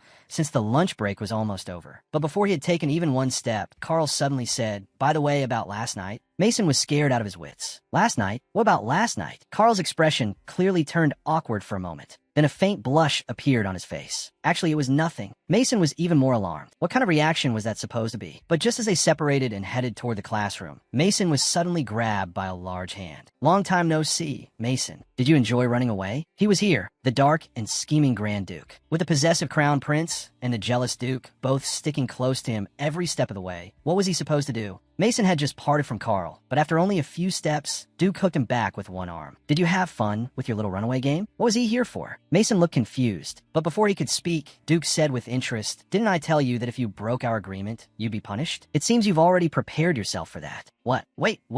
Mason panicked. Luckily, Carl chased after them and pulled Mason out of Duke's arms. "Didn't I tell you not to treat Mason that way? It seems you've never taken my words seriously." The tension between Duke and Carl flared at once. "Your Highness, have you forgotten? I told you before as well. He is my property. How I treat him has nothing to do with you." "What kind of nonsense is that? How is he your property?" "I already told you. He's a person, not an object." The two of them went back and forth, neither yielding an inch. What exactly were they doing? Mason watched in complete shock. Suddenly, Carl pulled pulled Mason behind him protectively. Mason is now a registered student of the academy. I won't let you do whatever you want to him. Duke smiled faintly. So this is how you took him away from me. That's also why I came to the academy in person. Although it's not exactly pleasant, it seems that from now on, we'll be seeing each other often. From then on, the two of them stuck to Mason like glue, whether in the dining hall or in the library. Even if he just wandered off for a few minutes, they were both there beside him. They even waited outside when he went to the restroom. Mason's patience finally reached its limit. How long are you two going to keep this up? Your Highness, doesn't the student council have anything to do? And as the head of a ducal household, don't you have anything more important to attend to? Neither of them spared the other with their words, each wishing the other would leave. Because of the secret between him and Duke that couldn't be told to anyone, Mason needed to talk to Duke privately. But first, all he could do was follow the agreement he had made with Carl before, and remind him that he had promised to treat him like any other student, hoping Carl would stop pestering him. Duke was delighted. Your Highness, you should leave now. Because he had promised Mason, Carl didn't want to destroy the relationship they had only just repaired. But before leaving, he seriously warned Mason that if Duke did anything to hurt him, he had to tell him. After Carl left, Mason first apologized for running away. But because the person offering him all those favorable conditions had been Duke, he had no choice but to run. And frankly speaking, he didn't like Duke's attempt to bind him either, nor did he understand why Duke wanted to by his side. If what Duke wanted was his ability, they could simply agree to meet periodically. He didn't want to be restricted for some uncertain length of time. But Duke repeatedly reminded him that. Back then, Mason had given up his freedom himself to save those beastmen, so he had no right to refuse at all. And if I truly wanted to possess you, I would kidnap you and lock you somewhere with no sunlight, so I could stay by your side for the rest of your life. But I didn't do that entirely because of you, and yet you still ran away. A large hand seized Mason by the neck of fate, and his body began trembling instinctively. He even felt as if he were about to suffocate for a moment. Duke smiled with unreadable amusement, then finally let go when he looked at the person before him. Before leaving, he warned Mason again not to run away from him anymore, because no matter where he went, Duke would always be able to find him. What crazy bastard. Mason gasped for air and cursed under his breath. On the way back, the more he thought about it, the angrier he got. Just because they were male leads, they all toyed with him like this every day, and he really couldn't understand it. Duke clearly could have just used force and taken him away, but he hadn't. Mason couldn't understand what Duke wanted from him. Unable to figure it out, he grew frantic. Damn it, how was he supposed to run away again? But when he finally dawdled out of the bathroom, he froze all over again. You took so long in the bath, I thought you drowned in there. Here it comes. Everyone's been curious which male lead it was that night. This episode reveals it. The moment Mason stepped out of the bathroom, he saw Duke waiting there impatiently. When Mason demanded to know why he was here, Duke answered lightly, "Didn't I say I'd be watching you anytime, anywhere?" Mason couldn't be bothered arguing with him anymore and just wanted him to hurry up and leave his room. After all, he didn't want the academy to discover an outsider had entered his room and cause him trouble. But Duke only gave a cold, amused laugh. "You're absolutely right. I imagine you also don't want anyone seeing those sexy marks on your body." Only then did Mason react and hurriedly pull his bathrobe tighter. Suddenly, Duke's expression turned serious. "If you really can't remember what happened that night, then I think you should quit drinking." Mason's heart tightened. "How do you know? How do I know?" With a cold laugh, Duke suddenly yanked Mason down before he could react. "If you really can't remember, maybe I can help you recall what exactly happened that night." Mason panicked. Wait. At the critical moment, there came an urgent knock at the door. It was Jude, here to apologize for getting Mason drunk before. Interrupted, someone stood up with a dark expression and went to open the door. Standing outside, Jude thought he had gone to the wrong room and immediately apologized. Not knowing what was happening, Mason hurriedly took the chance to straighten his clothes in a panic. Only when Duke told him the person had left did Mason finally breathe again, then angrily demanded to know whether Duke had gone insane. If someone had seen him, he'd be subjected to all those strange rumors again. But Duke looked puzzled instead and asked why he cared now when he hadn't cared about rumors before. Mason badly wanted to say, "Damn it, you don't understand. If the story of the game develops the way it's supposed to, he'll die in the end." In the end, all he could do was shout at Duke to leave immediately. He didn't want to be entangled with a pervert like him. But Duke wasn't angry at all. Instead, he laughed. "I knew it. This version of you suits you much better than that fake exterior you've been trying to put on." Mason was visibly stunned. What an annoying man. After a pause, Duke told him that would be all for today, and that he should return to his own room now. "All right, I'm also a student at the academy now." Mason was speechless. Is this really how we're playing it? Left with no solution, Mason even thought of going to find his second sister and telling her he wanted to withdraw from school. But he knew that with his second sister's personality, she would never allow him to quit so easily. She would only coldly tell him no. The next day, in order to avoid both Duke and the Crown Prince, Mason had no choice but to find a quiet place where no one would bother him. But he also knew this wasn't a long-term solution. It was only a matter of time before they found him. Just as he was thinking that, Jude suddenly appeared and nearly nearly scared the life out of him. It turned out this place was Jude's secret hideout for skipping class. This was the first time he'd ever seen someone else here. Jude said bluntly that Mason was hiding from the Crown Prince and Duke. After all, everyone in the academy had seen the Crown Prince and Duke sticking to him at all times. People throughout the academy were saying the three of them had fallen into some kind of love triangle. And in fact, Duke had been in your room last night. At first I thought I'd gone to the wrong room, but I hadn't. Being in your room that late at night must have meant you two had something to do together. Seeing through him so easily, Mason spat out the drink he had just swallowed. He hurriedly explained that they had only been discussing something because he owed Duke something, but had no way to repay him, which was why he had run here. Jude couldn't help feeling a second of sympathy for him and comforted him by saying that nobles like Dukes usually wouldn't come to the academy often. For students like Duke, in addition to studying, they also have their own official duties. So the academy allows them, as long as they complete their studies, not to come very often. But that only made Mason even more troubled. In that case, he would be even less certain when Duke might suddenly appear. That night, when Mason returned to his bedroom, he lingered at the door and looked around for quite a while, only going in after making sure no one was inside. The direction things had developed and was something Mason had never expected. What should he do? What should he do? He was burning with anxiety, but utterly helpless. But what he never expected was that, just when Duke and the Crown Prince were already enough to give him a headache, the third male lead from the game appeared as well. In this Otome game, the wicked young master only wanted to change his tragic ending. Yet somehow all the male leads who were supposed to revolve around the heroine kept gathering around him instead. Originally, one Crown Prince and one scheming Duke were already more than Mason could handle. Now there was also a loyal hound-like knight. What was he supposed to do? What was he supposed to do? Ever since Cedric had been promised a place in the Royal Knights by Crown Prince Carl, he had continued investigating the human traffickers who had destroyed his village. Then one day, Regina suddenly came to find him because some illegal magic-enhancing potions had entered the academy. They were very likely connected to Duke, so the Crown Prince needed him to enter the academy under orders and gather more information. After all, as a werewolf, he possessed a dog's keen sense of smell and would surely be able to uncover some clues. After explaining everything, Regina still didn't forget to tease him and tell him to take good care of his younger brothers and sisters while he was there. Meanwhile, in swordsmanship class, Mason, because of Regina before, had always disliked swordsmanship, but given his current situation, he had no idea what kind of danger he might face or win, so he felt it was necessary to learn it after all. Yet, during swordsmanship class, the instructor suddenly introduced a new coach to them, a knight from the Imperial Knights who had become a master-level knight in the shortest time. The person who came in was Cedric. At a single glance, he recognized Mason among the students. But Mason was still lost in his own thoughts and didn't notice at all until class had been going for quite a while and Cedric walked over to his side. He even guided him step by step on how to do it. I still can't believe you managed to escape the bandits' den in such a weak condition. Only then did Mason recognize the person in front of him. After they talked, he realized that Mason was the younger sibling Regina had mentioned. Mason awkwardly said he was sorry for not recognizing him earlier, because the injuries on his body were gone and his hair had been cut short too. Still, he generously praised him, saying his hair looked beautiful now too. As soon as he said that, Cedric's whole face turned red, and Mason immediately realized something was off. He quickly explained that he had only meant the hair color was very rare and hadn't been hinting at anything else. At that moment, Mason suddenly realized, wasn't there a male lead in the game? A beast man with silver hair? A knight. Only then did it hit him that the person before him was the game's third male lead. Then Cedric suddenly said that there were actually some things he had always wanted to say to him. He was deeply grateful that Mason had saved him back then. Without him, there would be no him now. As he spoke, he suddenly dropped to one knee. So here now, I swear to you, I, Cedric, leader of Wolfcry and commander of the First Imperial Knight Order, hereby vow to protect you under any circumstances from this day until the day I die. I swear I will never break this promise. The black-bellied Duke had another rival now. At noon, Mason and Rosie were eating together in the cafeteria. He thought of the Crown Prince, who called himself his good friend, yet always followed him around. Then the scheming Duke, who acted as if Mason belonged to him and wouldn't allow him to leave his side. And lastly, the Wolf Knight, who had sworn to protect him for life. The more Mason thought about it, the more irritated he became. The heroine was right there waiting for them to fight over her. So why were they always circling around him? Sitting beside him, Rosie saw his distress and asked with concern whether it was because of the Crown Prince. Because he had noticed that they seemed awkward even before entering the academy. And it was the same when they were with Duke too. Confused, he asked Mason if something had happened. Mason couldn't exactly say that he was being tangled up by the game's male leads. So he lied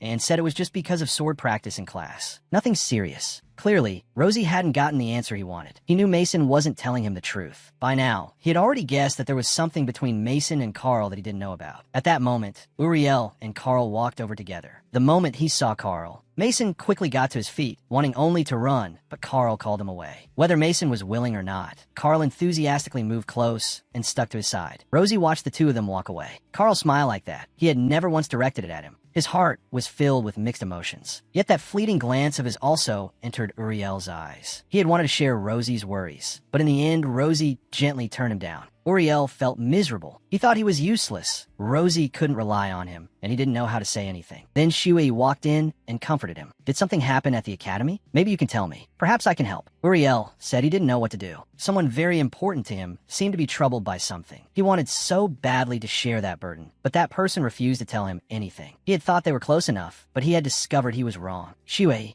more or less understood now. This was the person Uriel liked. As a dedicated fan of the Otome game, of course, she had to help the heroine properly. She comforted Uriel, saying the best way was to let the other person know your true feelings. After all, sincerity is a killer move. But Uriel, dejectedly, said, what if that person starts avoiding you? As an Otome game fan, Shui found it unbelievable. Someone as beautiful as the heroine, who would avoid him? But if sincerity doesn't work, then first make sure that person won't avoid you anymore. Become the one they think of first. As she said this, she gave Uriel a very good idea. When he heard it, Uriel's whole face turned red. Meanwhile, Carl spent the whole day with Mason. When he escorted Mason to the dormitory door, Carl suddenly grabbed him and seriously asked whether something had happened between him and Duke. Mason instantly remembered the things Duke had done to him. Guiltily, he waved his hands and said nothing had happened. After hearing Mason deny it, Carl didn't press further. But once Mason had left, Carl finally let his intense possessiveness show. He had to take things slowly. He couldn't let Mason hate him anymore. But as for those dangerous people, he definitely wouldn't let them get close to him again. But late that night, while Mason was sound asleep, Duke climbed in through the window, fully armed. It had taken him a long time to find Mason, so this time he swore he'd never let him go again. The next morning, Mason woke up groggily. For some reason, his body felt very heavy. He thought it was because the bed itself was too small. But the next second, he realized something was wrong. It felt like he had touched something. When he opened his eyes, he found Duke lying right beside him. What does it feel like to wake up and find one of the Otome game's male leads lying next to you? At first, Mason only felt that his body was a little heavy, assuming it was because the bed was too small and he hadn't slept well. Then his gaze dropped, and he saw an unbelievable sight. All drowsiness vanished as he looked over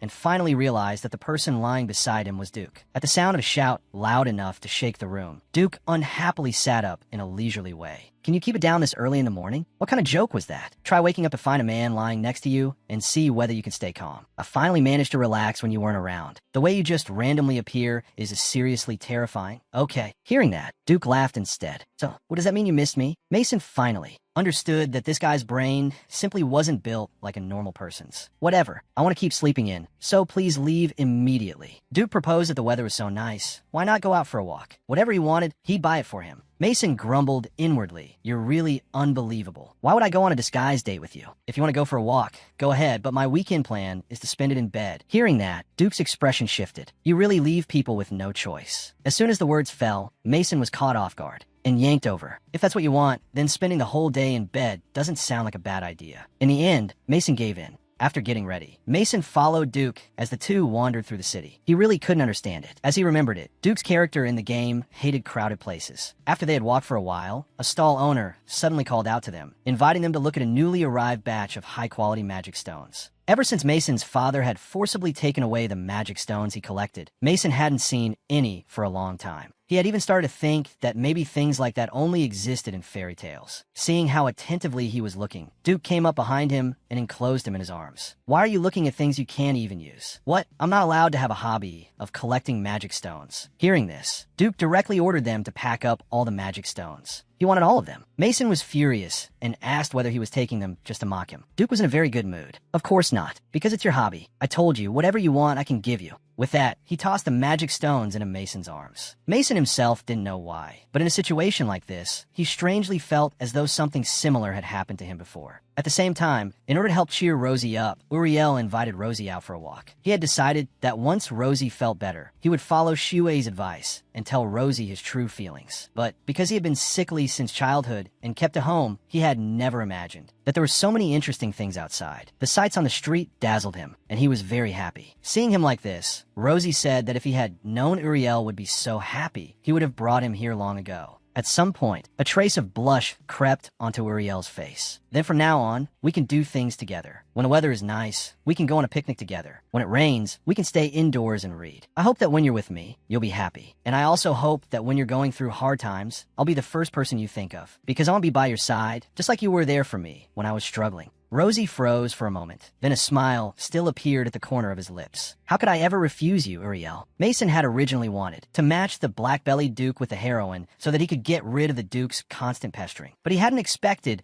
that one sentence from the Duke would leave him unable to clear his name. At the moment, Mason's hands and shoulders were piled full of things Duke had bought for him. At first, he had only wanted to deliberately annoy him. After all, Duke had said he'd buy him whatever he wanted. So whenever he saw something on a stall, he grabbed it at random. He never thought it would end up like this. Mason was so exhausted he plopped down on a stone bench. Either return them or leave them all here. Since the little wife was complaining, Duke could only use magic to store away all the shopping bags. But after wandering around all day without eating anything, Mason was hungry too. Just then, there happened to be a grilled meat stall not far away. Drooling, Mason called for Duke to buy him some food there. Duke looked over, but his expression clearly faltered. If the stall was still here, then that meant. He looked to the side. In the corner not far away, it was still just like before. Without realizing it, he had come back here. Mason thought Duke simply didn't want to buy him anything. So he went to the stall himself. Only after the food arrived did Mason seem to come back to life. While watching him eat so happily, the shop owner mentioned that there used to be an arrogant rich kid who often came here too. But every time he came, he was always alone. He was always like a hedgehog, so guarded and wary. But after that panic-inducing incident in the area, he had never been seen again. No one knew what became of that child. But if that child is still alive, he should be about your age now. Since he had transmigrated here, Mason had no memory at all of what exactly had happened in this place a few years ago. But he didn't know that the reason Duke sat there looking so pained was because when he was being bullied there as a child, a boy around his age had once tried to help him. And the reason he was sad now was because he alone remembered that abandoned past, while that person remembered nothing. How long are you going to sit here? Mason came back eating skewers and at the same time held out in front of Duke a skewer the shop owner had thrown in for free, just like the boy from back then. The two of them then found a restaurant. Duke told Mason to go in first and order, and he would follow after. Unexpectedly, Rosie and Uriel were there too. Uriel thought Mason was alone, so he warmly invited him to join them. Before Mason could explain,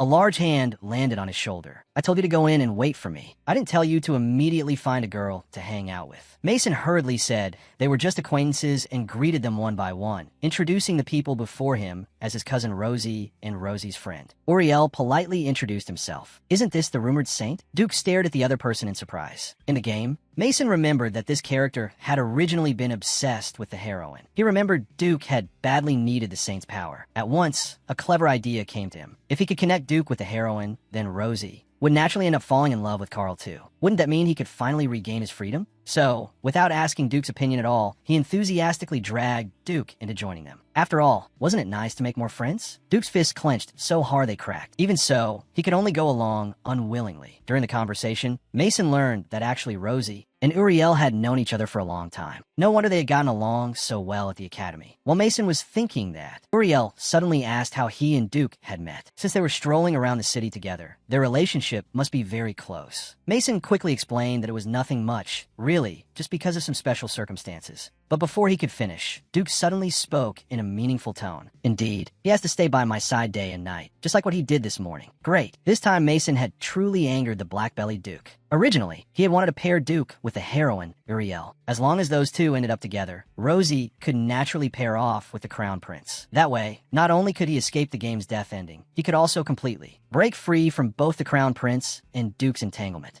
It would be killing two birds with one stone. But right in front of Uriel and Rosie, Duke said something suggestive. To keep this kind of situation from happening again, Mason resolved to speed up getting Duke and Uriel together. So next, he either deliberately moved closer to Uriel. Duke said he'll pay for everything today. If there's anything you want, just tell him directly. or intentionally hinted that Duke should be more considerate toward Uriel. In short, he did everything he could to keep the two of them together. The result was easy to imagine. Furious, Duke pinned him against a wall and interrogated him about what scheme he was plotting this time. Suddenly, a flower pot slipping from above interrupted them. There was no time to dodge. Duke shielded Mason with his whole body. Afterward, Mason worried about him, but Duke merely waved him off, pretending nothing was wrong, and strode away. After that, Duke didn't stay angry with him either, and just quietly picked out gifts at the stalls because Uriel had already noticed early on how Duke felt about Mason, and even came over to comfort him, saying he had to keep treating Mason well, and that one day Mason would understand. And this harmonious scene between the two of them had originally been exactly what Mason wanted most to see, and Duke wasn't angry at him anymore either, but for some reason, his chest still felt a little uncomfortable. Just then, Rosie suddenly sat down beside him and finally asked the thing that had been troubling him all this time. He asked Mason what he thought of the Crown Prince, Carl. Mason had no idea Rosie was testing how he felt about Carl. He thought about it very seriously, then answered honestly that the Crown Prince was really too annoying. He was always meddling and doing whatever he wanted without caring about Mason's opinion. Anyway, to sum it up, he thought Carl was very annoying, but he also counted as a pretty good friend. Hearing Mason answer like that, Rosie clearly breathed a sigh of relief. Around then, Uriel and Rosie said goodbye to Mason. Mason was preparing to go back and get some proper rest, but unexpectedly, the grudge-holding Duke seized the chance to have a proper talk with him. So after returning to the dormitory, Mason was kneeling on the floor while being interrogated by Duke. "Was what you did today meant to make me leave you, Mason?"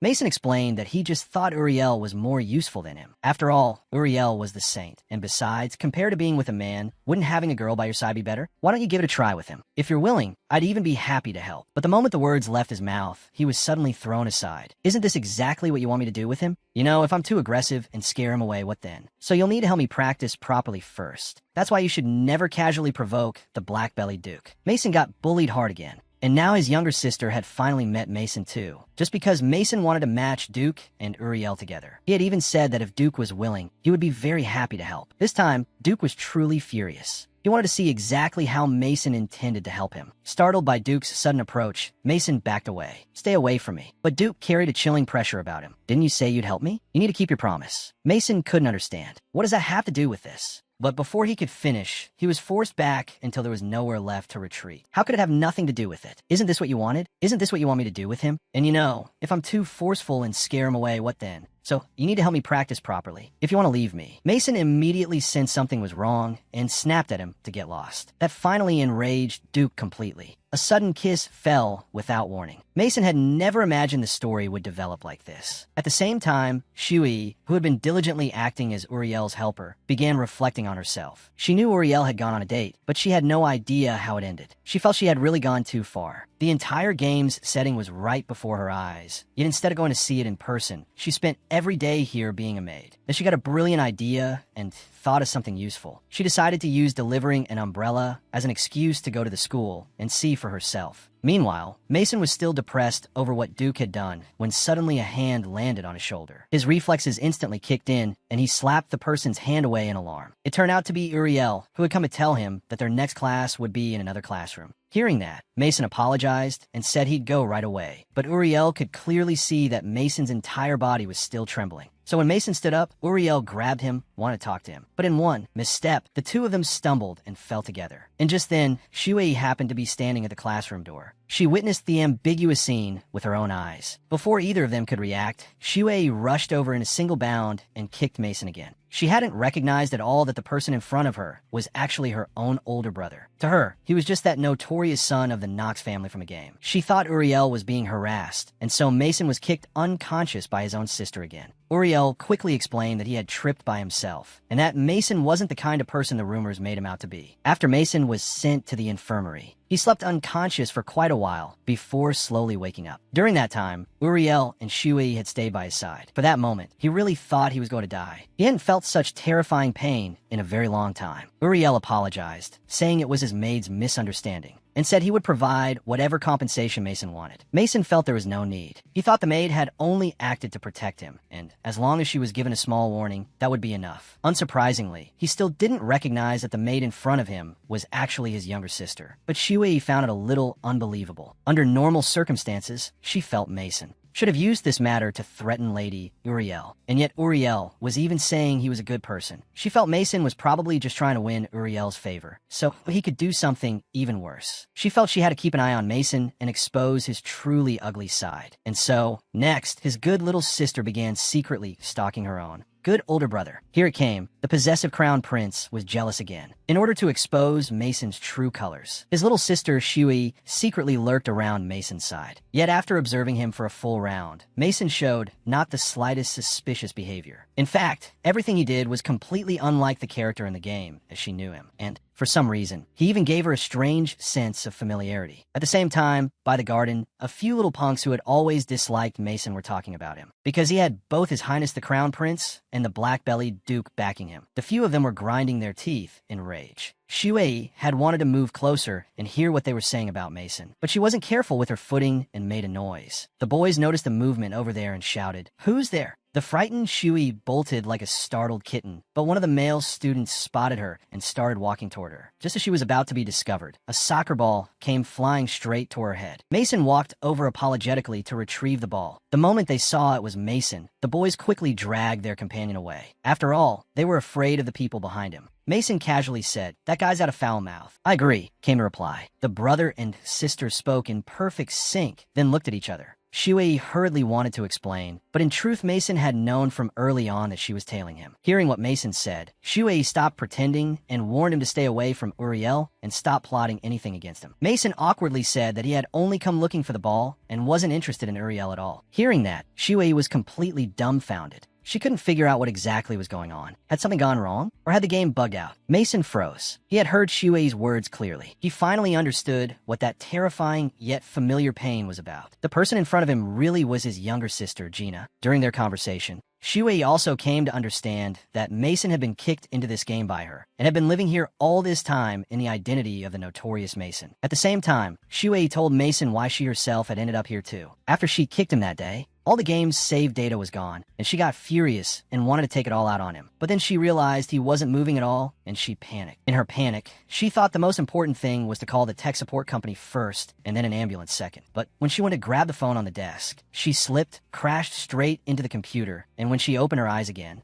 she was lying in a strange forest. Snow was falling from the sky. Later, Uriel saved her. She realized she had transmigrated into the game, but regarding her current character, all she remembered was that the name was Shui. After that, she used her knowledge of the game to become Uriel's personal maid. Hearing this, Mason felt awful. He had thought he must have died like an idiot in the real world. If their parents suddenly lost 2 children at once, how heartbroken would they be? Until Shui told him that they weren't dead. At first, she had thought Mason had died too. But later, after thinking carefully, she was certain that in the real world, Mason had still been breathing. And she suspected that the flow of time here and in the real world had to be different. Their souls existed here, while in reality, they were probably only in a comatose state. Because of that, Mason felt that there was a good chance they could still return to the real world. So he asked Shui whether there was any way back. Shui rolled her eyes at him. Why would I want to go back? Why would I give up the chance to witness a happy ending in person? Mason exploded in anger. The ending you want might get me killed. Maybe my body in the real world is still alive, but who knows? If I get killed in the game, will I die in the real world too? And are you sure that with nothing but the identity of a maid, you'll be able to deal with everything that's about to happen in this world? Hearing Mason say that, Shui finally gave up her own idea. But even she didn't know how to get back to the real world. Mason told her that before, he had found mention in a children's book of a history of fate. He had tried looking for it, but never managed to find it. Shui thought about it. There really hadn't been any mention of such a book in the game. She wanted to take a look, but when she heard Mason say it was in the palace, Shui immediately lost her composure. She hadn't even met the crown prince yet. This wasn't fair. Just then, Carl's voice rang out. She recognized that voice. The person before her was none other than the Carl she had been longing to see. She was so excited she practically felt like she might spray and nosebleed everywhere, and quickly dropped her knees to bow, blushing furiously. She introduced herself as Uriel's maid and said she had just had a small misunderstanding with Mason. Hearing this, Carl's gaze paused. What kind of misunderstanding would make a servant grab a noble by the collar? Depending on the situation, perhaps, but it certainly wasn't a small matter. Shui wanted to explain that Mason had forced. Before she could finish, Mason quickly cut her off and hastily made up an excuse. At the same time, he shot Shui a warning look. If I die here, your fun is over too. So when I say something, you'd better nod. Shui promptly cooperated and nodded. Carl saw that scene of perfect tacit understanding between the two of them clearly. "Mason, you always have so many friends." As he said this, he strode toward Mason and then pulled him into his arms. "Mason, I just so happen to be your friend too. But without me, you always seem so happy. That's not fair. Things are getting bad." Mason seemed to be wavering toward the black-bellied Duke, and at the same time Crown Prince Carl had also found out that Mason had gone out on a date with Duke. He had already started secretly investigating Duke behind the scenes. He swore that he would never again let anyone take any of his things from him. And now he had run into Shui and Mason pulling at each other, while the two of them even seemed strangely in sync. Carl was jealous. Clearly, he was Mason's friend too, but whenever Mason was happy, he was never there. It wasn't fair. And Rosie told me that last week, you even went out with Lady Uriel. Mason explained that it had just been a chance encounter. They had never arranged to go out together. Carl's expression darkened. "Then did you also just happen to run into Duke?" Mason was visibly stunned. Shui was even more confused. Wasn't it supposed to be Uriel and the prince going on a date? Why had it become Rosie and Mason together? And why was Carl saying he was jealous? He and her brother seemed very close, to the point that it almost looked as if something had happened between them. It wasn't until Mason promised Carl that next time he would definitely make time for him that Carl finally let it go. Just then, the class bell rang, and Mason pushed Carl away, urging him to leave quickly. As he walked off, Mason kept glancing back and gesturing to Shui, telling her she had better find a way back to the real world, or else he was dead for sure. Shui was completely bewildered and had no idea what was going on, but after understanding Mason's gesture, she silently signed back. Okay. That night, Mason returned to the dorm exhausted in body and mind. So many strange things had been happening lately. But at least Gina was here, so he was no longer fighting alone. And she had said they weren't dead. Maybe they really could return to the real world. After taking off his clothes, the bite marks Duke had left on him stood out clearly. So the person from the freshman party really had been Duke. The places that Hand had touched were still just as cold. And he still carried that same cool scent. Even the feeling had been the same, far too good. He suddenly broke down in frustration. He couldn't believe he actually thought it had felt good. He felt like he had gone crazy. He kept telling himself it had to be because he had been drunk that night, thinking that he would be leaving this world soon anyway. He tried persuading himself to dig those thoughts out of his head. But then why had Crown Prince Carl also said that after the freshman party, he had followed him back to his room? Mason was confused again.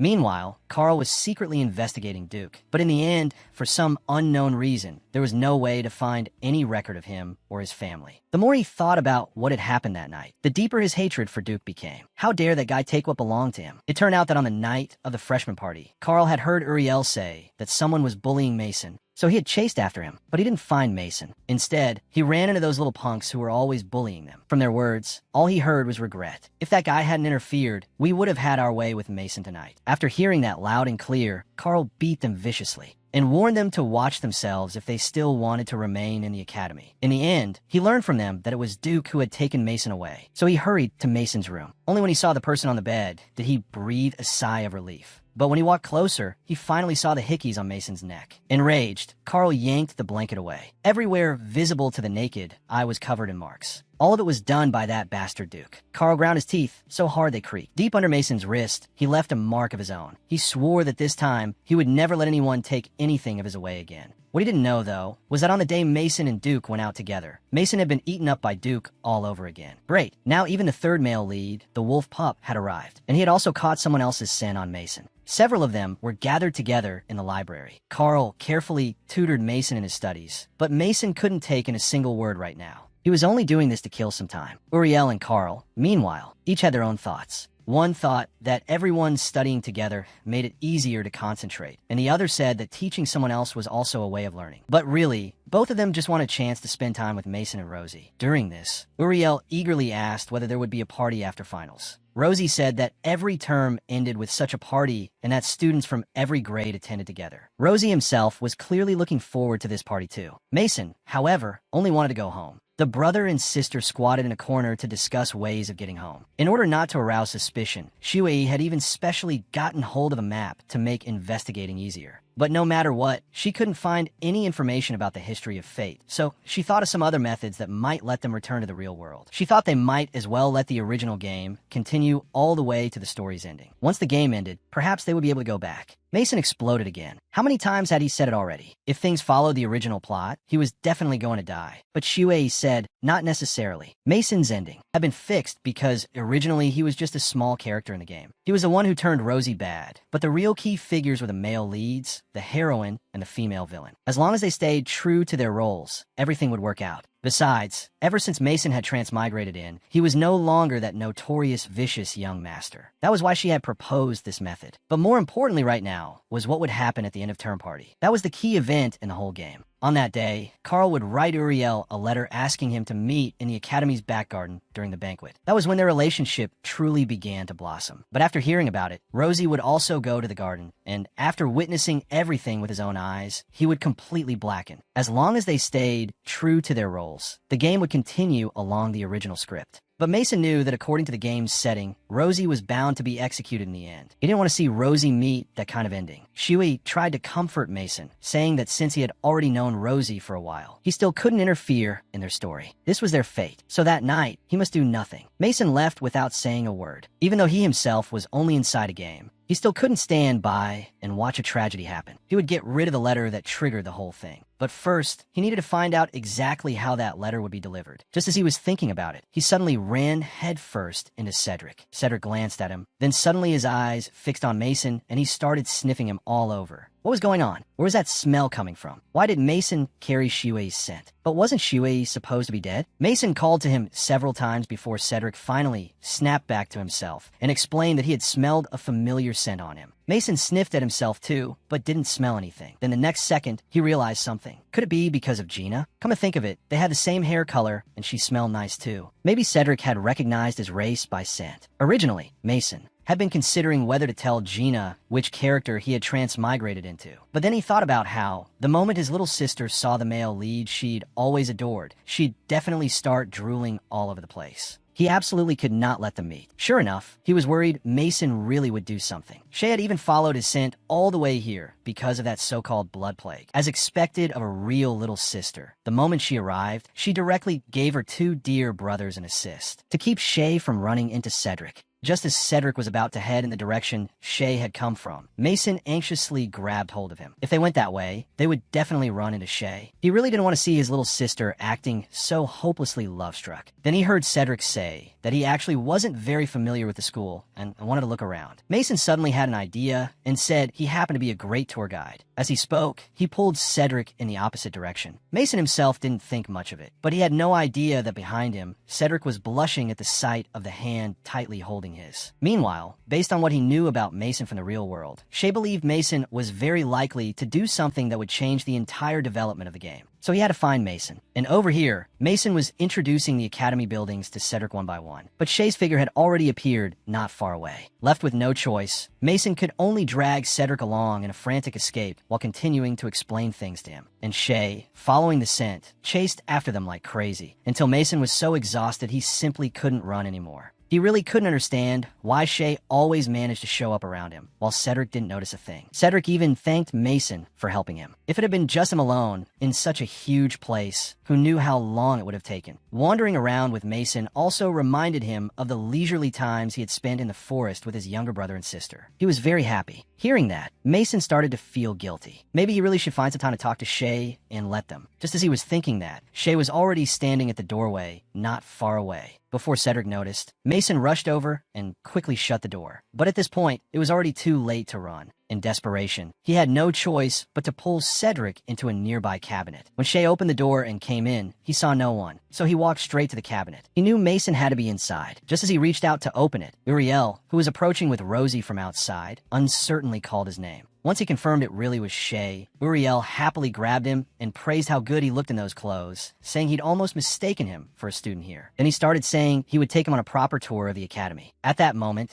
the cabinet was filled entirely with Mason's scent. Cedric's reason was becoming a little difficult to control. In the cramped cabinet, a noise still slipped out. Rosie, who hadn't gone far yet, heard the movement. The sound had clearly come from the cabinet. Without hesitation, she opened it. The moment it opened, Mason fell out of the cabinet unexpectedly, while Cedric behind him was still crouched facing inside. But one thing was obvious. Their ears were both bright red. Here it comes, here it comes. The childhood sweetheart crown prince, His Highness Carl, was finally making his move. Soon, it was the day of a year-end party. According to the original game setting, Carl would write a letter to Uriel. A secret meeting in the garden would lay the foundation for the start of their relationship. At the same time, Rosie, who witnessed everything, would completely blacken as well. At the party, Rosie first asked Uriel with concern how the exams had gone. Uriel was a little embarrassed and said that thanks to Rosie's help, they hadn't been difficult at all. As the music began to play, the whole party grew lively. Uriel warmly invited Rosie to dance with him. At first, Rosie was happy to accept the invitation. But when the clock struck 9, the time had come. Filled with joy, Rosie said she had to go see someone right now and turned Uriel down. Left behind, Uriel felt as though something in his heart had split open.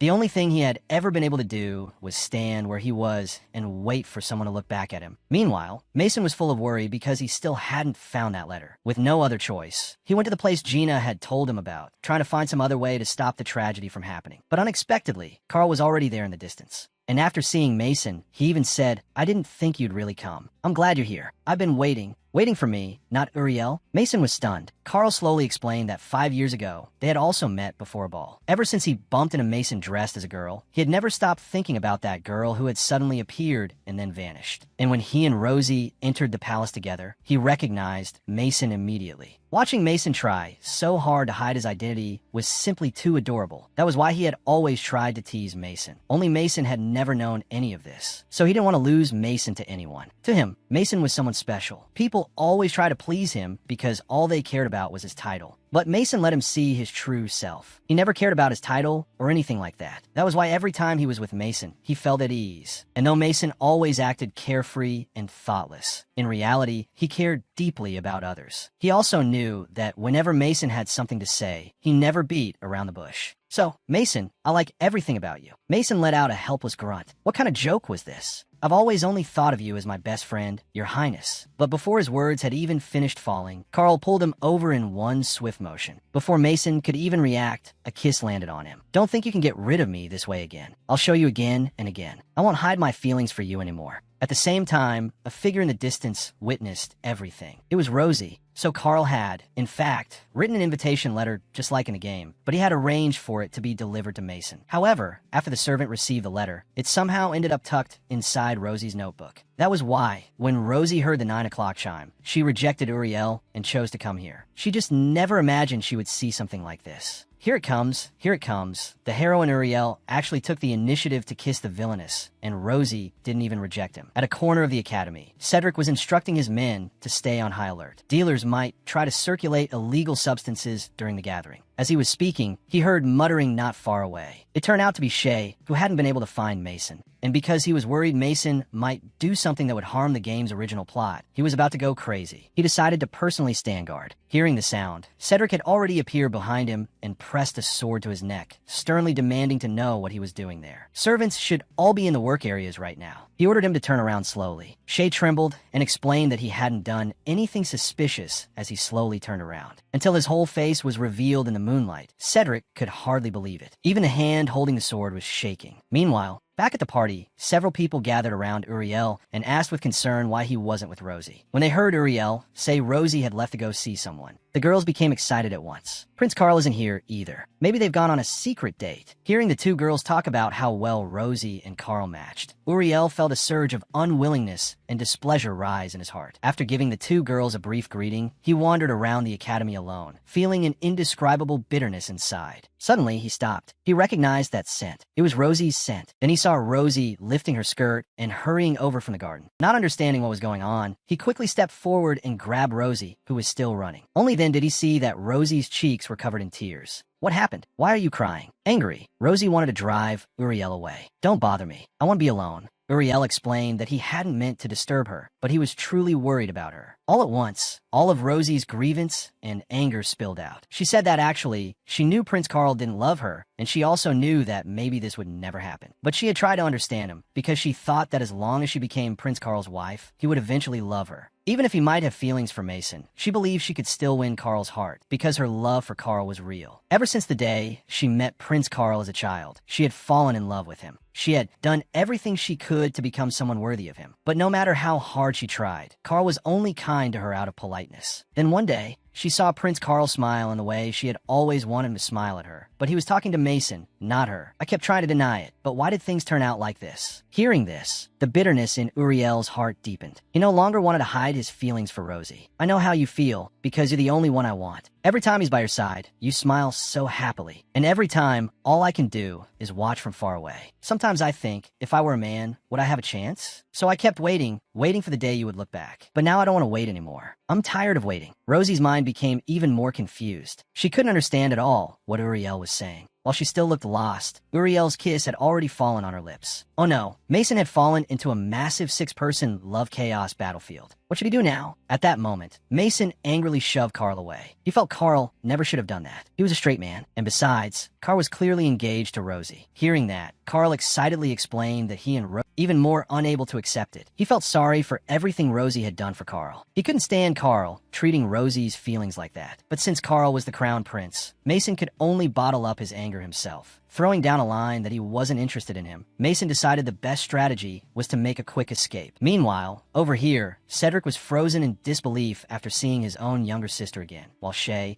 having finally seen the male lead he'd been longing for, had once again gone full fangirl. Only when his eyes caught sight of the sword in Cedric's hand did he suddenly remember what he had come to do. The most important thing right now was making sure Uriel and Carl ended up together. So he absolutely could not get caught here. And just like that, the two siblings who were both trying to escape crashed into each other. The moment Shay saw who it was, he instinctively threw himself at Mason and clung to him, shouting for help. When Carl caught up and saw the two of them embracing again, he no longer believed Shay was just some woman. Mason, who exactly is he? Just as Mason was getting irritated that he couldn't shake off Carl no matter what, Cedric came running toward them, calling Shay's name. Carl kept pressing closer from behind. After all, the last time he had seen these two siblings together, it had looked extremely suspicious. So what exactly was the relationship between Shay and Mason? Although Cedric was somewhat confused and didn't know what Shay's relationship with Mason was, he still took the initiative to step in front of the siblings protectively, explaining that Shay was not a suspicious person. Though his behavior looked suspicious, Cedric could vouch for him. The two siblings each had their own thoughts, listening in total bewilderment. On the other side, Rosie blushed furiously and turned her head away, unable to understand what Uriel had meant by that. Before Uriel could say anything, Mason's voice came from not far away. Carl, emotionally agitated, demanded that Mason give him an explanation. Who exactly was Shay? While Cedric blocked Carl from advancing, he urged Shay to hurry, and at that moment, Uriel and Rosie also arrived after hearing the commotion. Shay got up excitedly, not bothering to help clear things up for Mason, and instead threw himself into Uriel's arms, asking for comfort. Rosie, meanwhile, looked completely calm and asked Mason why they were all here. But the moment she finished speaking, Carl emotionally demanded again whether Mason had really fallen for that female slave, and whether he had been toying with his feelings. This was basically Carl confessing in front of everyone that he liked Mason. The situation was already chaotic enough. Mason was so furious his face was almost twisting. He kept saying it wasn't what Carl thought, but that explanation only made things even more impossible to explain. Rosie crouched beside him and asked what was going on. Had he been involved with that maid too, while also toying with his highness's heart at the same time? Mason closed his eyes. He wanted to die. Somebody save me. It's over. Mason had been kidnapped by the second prince again, and this guy even felt that, since he had finally gotten a new toy, it would be a waste not to play with it until it broke. At the bell tower, Jude first asked Mason if he'd been doing okay lately. After all, he really had been suffering one disaster after another recently. Then Jude smiled gently and said he was truly sorry about this. After all, being locked in prison should have been miserable enough. And now, not long after getting out, he was going to be locked up again. His words stopped abruptly. Two people suddenly appeared behind him. Mason knew those two all too well. Weren't they the real culprits behind the monster trafficking from before? He sprang up, trying to resist, but Jude advised him to obediently go with them. Otherwise, the one getting hurt would only be himself. Just like that, Mason was forcibly taken to the East Tower attic. However, the tools inlaid with expensive magic stones had no effect on Mason at all. At that moment, Ian appeared before him. Only then did Mason realize everything had been Ian's doing.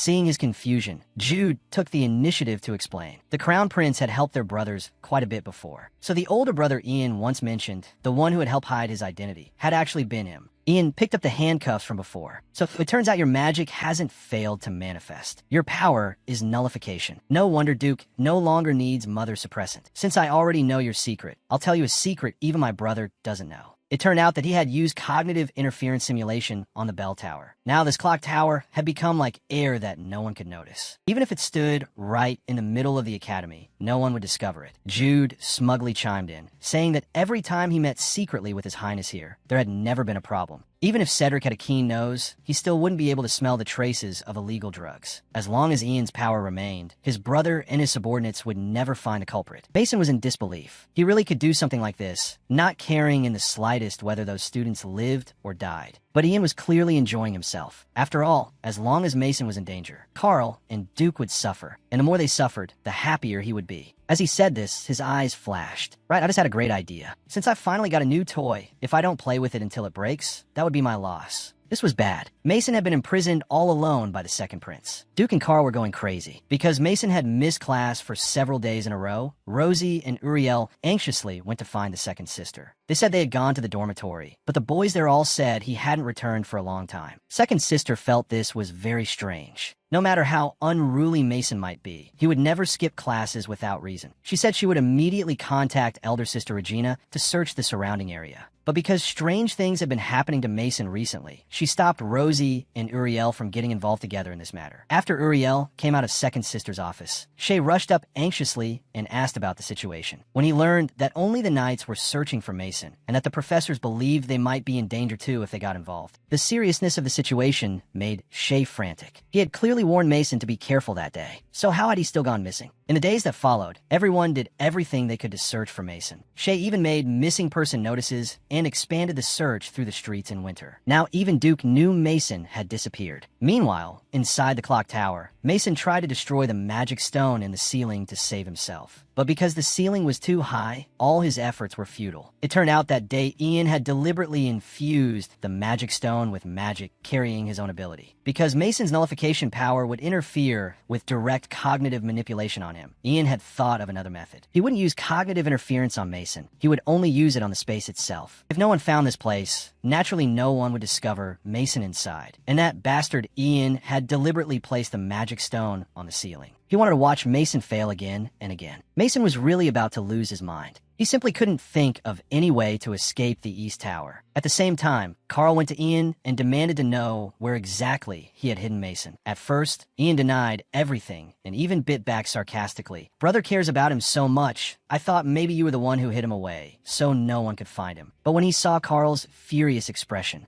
Ian revealed a smug smile. If he's so precious to you, why didn't you cherish him properly? Losing him so easily is really disappointing. Cherish him properly? Keep him by your side so he can't go anywhere. Actually, it wasn't that Carl had never thought of doing that, but Mason had rejected him before, so he chose to respect him. Ian only found it laughable. He told Carl that Mason was somewhere in the academy. Brother, let's make a bet. Show me just how much you dote on him. If you can find him within a week, you win. But if you lose, then you'll never see him again. To rescue the imprisoned Mason, the black-bellied Duke was finally making his move. And from Mason's pocket, Duke's necklace just happened to fall out. Ever since that day his confession was rejected, it had been as though an invisible wall stood between the two of them. Was this finally the rhythm of reconciliation? When Jude went in to deliver food, the floor was covered in broken plate shards. Oh dear, you broke all the plates trying to smash the magic stone on the ceiling? But you still need to eat your food properly. After all, it wouldn't be good if you really starved to death here. Besides, once you finish eating, you can use the plates to hit the ceiling again, right? Mason only felt that if his arms were longer, he wouldn't need to waste so much effort. Suddenly, Jude smiled and asked him, I heard your ability is extraordinary. Is that true? Just as Mason didn't understand what he meant, Jude took out a magic stone. Do you know what this is?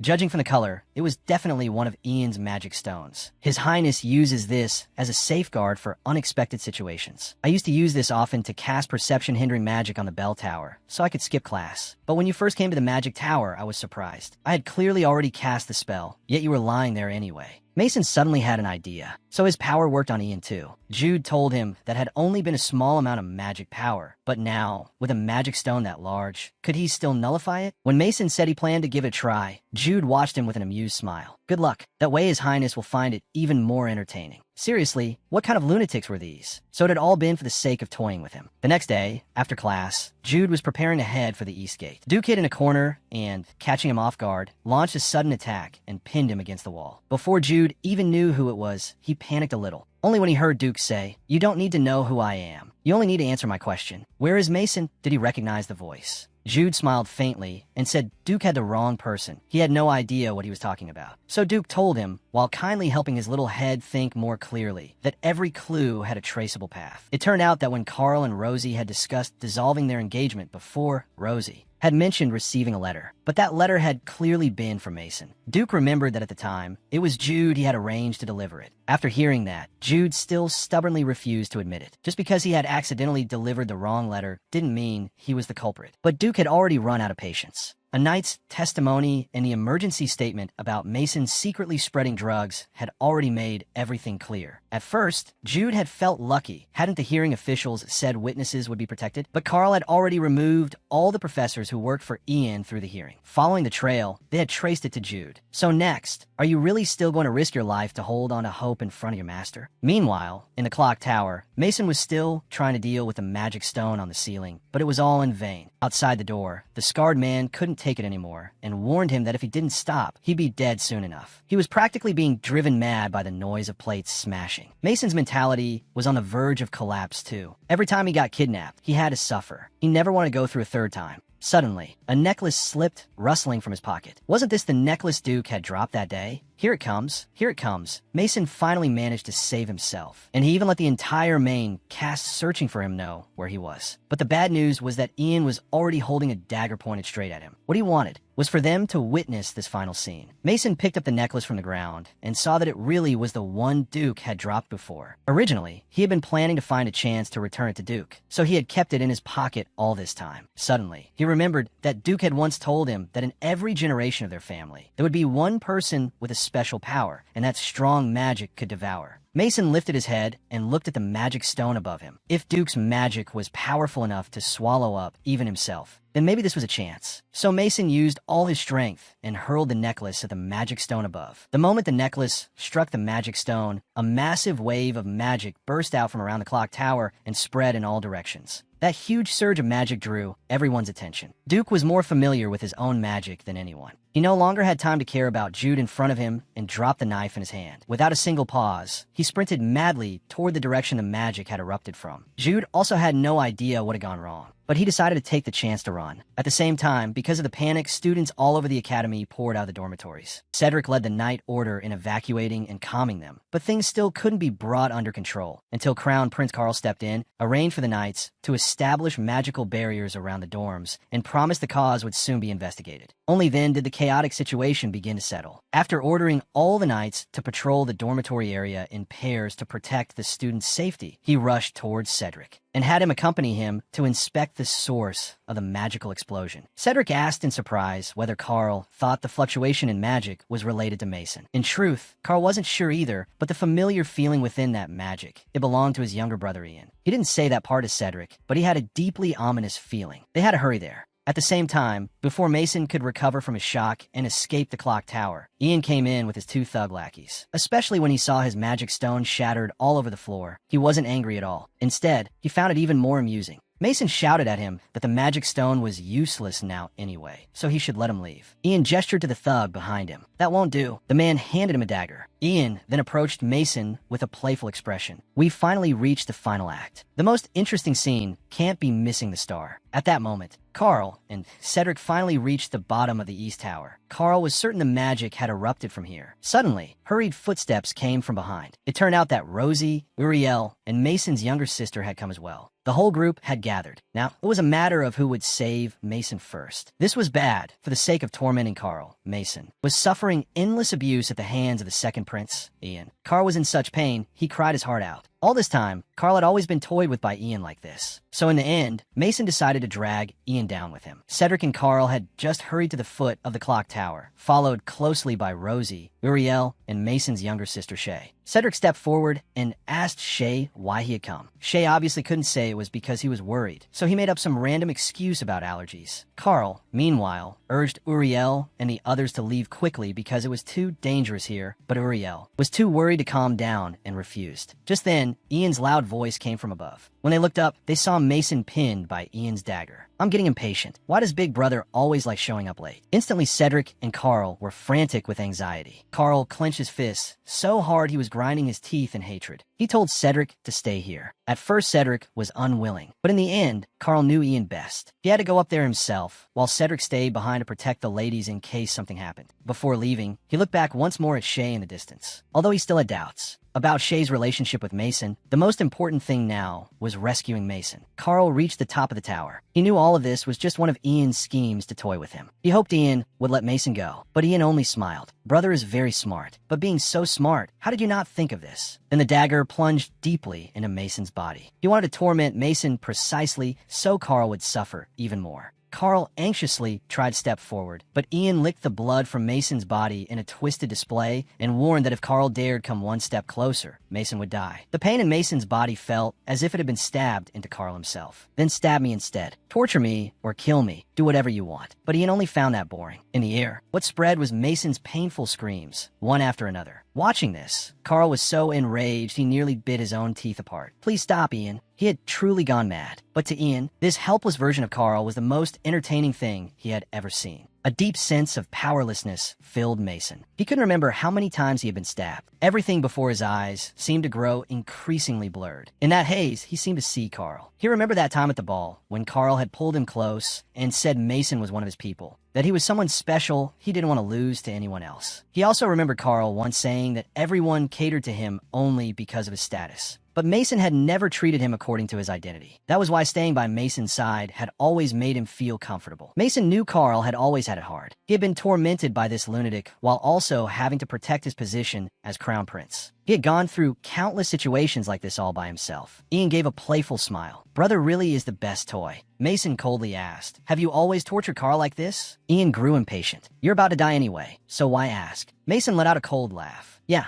I'm about to die, so there's nothing left to be afraid of. You know what kind of person is the most dangerous? Someone who fears nothing. With that, Mason slammed backward with all his strength, dragging Ian with him. In front of Carl, Mason and Ian fell from the tower together. Carl rushed forward in panic. This was bad. Mason was gravely wounded and on the verge of death. The black-bellied Duke, terrified of losing him, had another magical outburst. At that moment, Mason suddenly remembered the game plot from before he had transmigrated. So after Duke's magic erupted, he would become a monster. Because he had seen Carl cry, Mason chose to perish together with Ian. The people below the tower were all frantic when they saw it. Cedric's eyes tightened. He had said before that no matter what, he would protect Mason. So without hesitation, he rushed forward. Fortunately, at the instant Mason fell, Cedric managed to catch his severely injured body. Shay rushed over anxiously to check on his brother's condition. At this moment, Mason had lost consciousness from blood loss. If this continued, Mason really would die. Uriel comforted them, saying not to worry, he would heal him. But when Uriel used his power, to his shock, it had no effect on Mason at all. Carl hurried out from the tower, and Uriel told him he was trying to heal Mason, but the saint's power wasn't working on him. Only then did Carl reveal that Mason possessed nullification. At that moment, Ian's sacrificial laughter sounded from behind them. Even at death's door, Ian was still smug. Brother is going to lose everything. The look on your face right now is really worth seeing.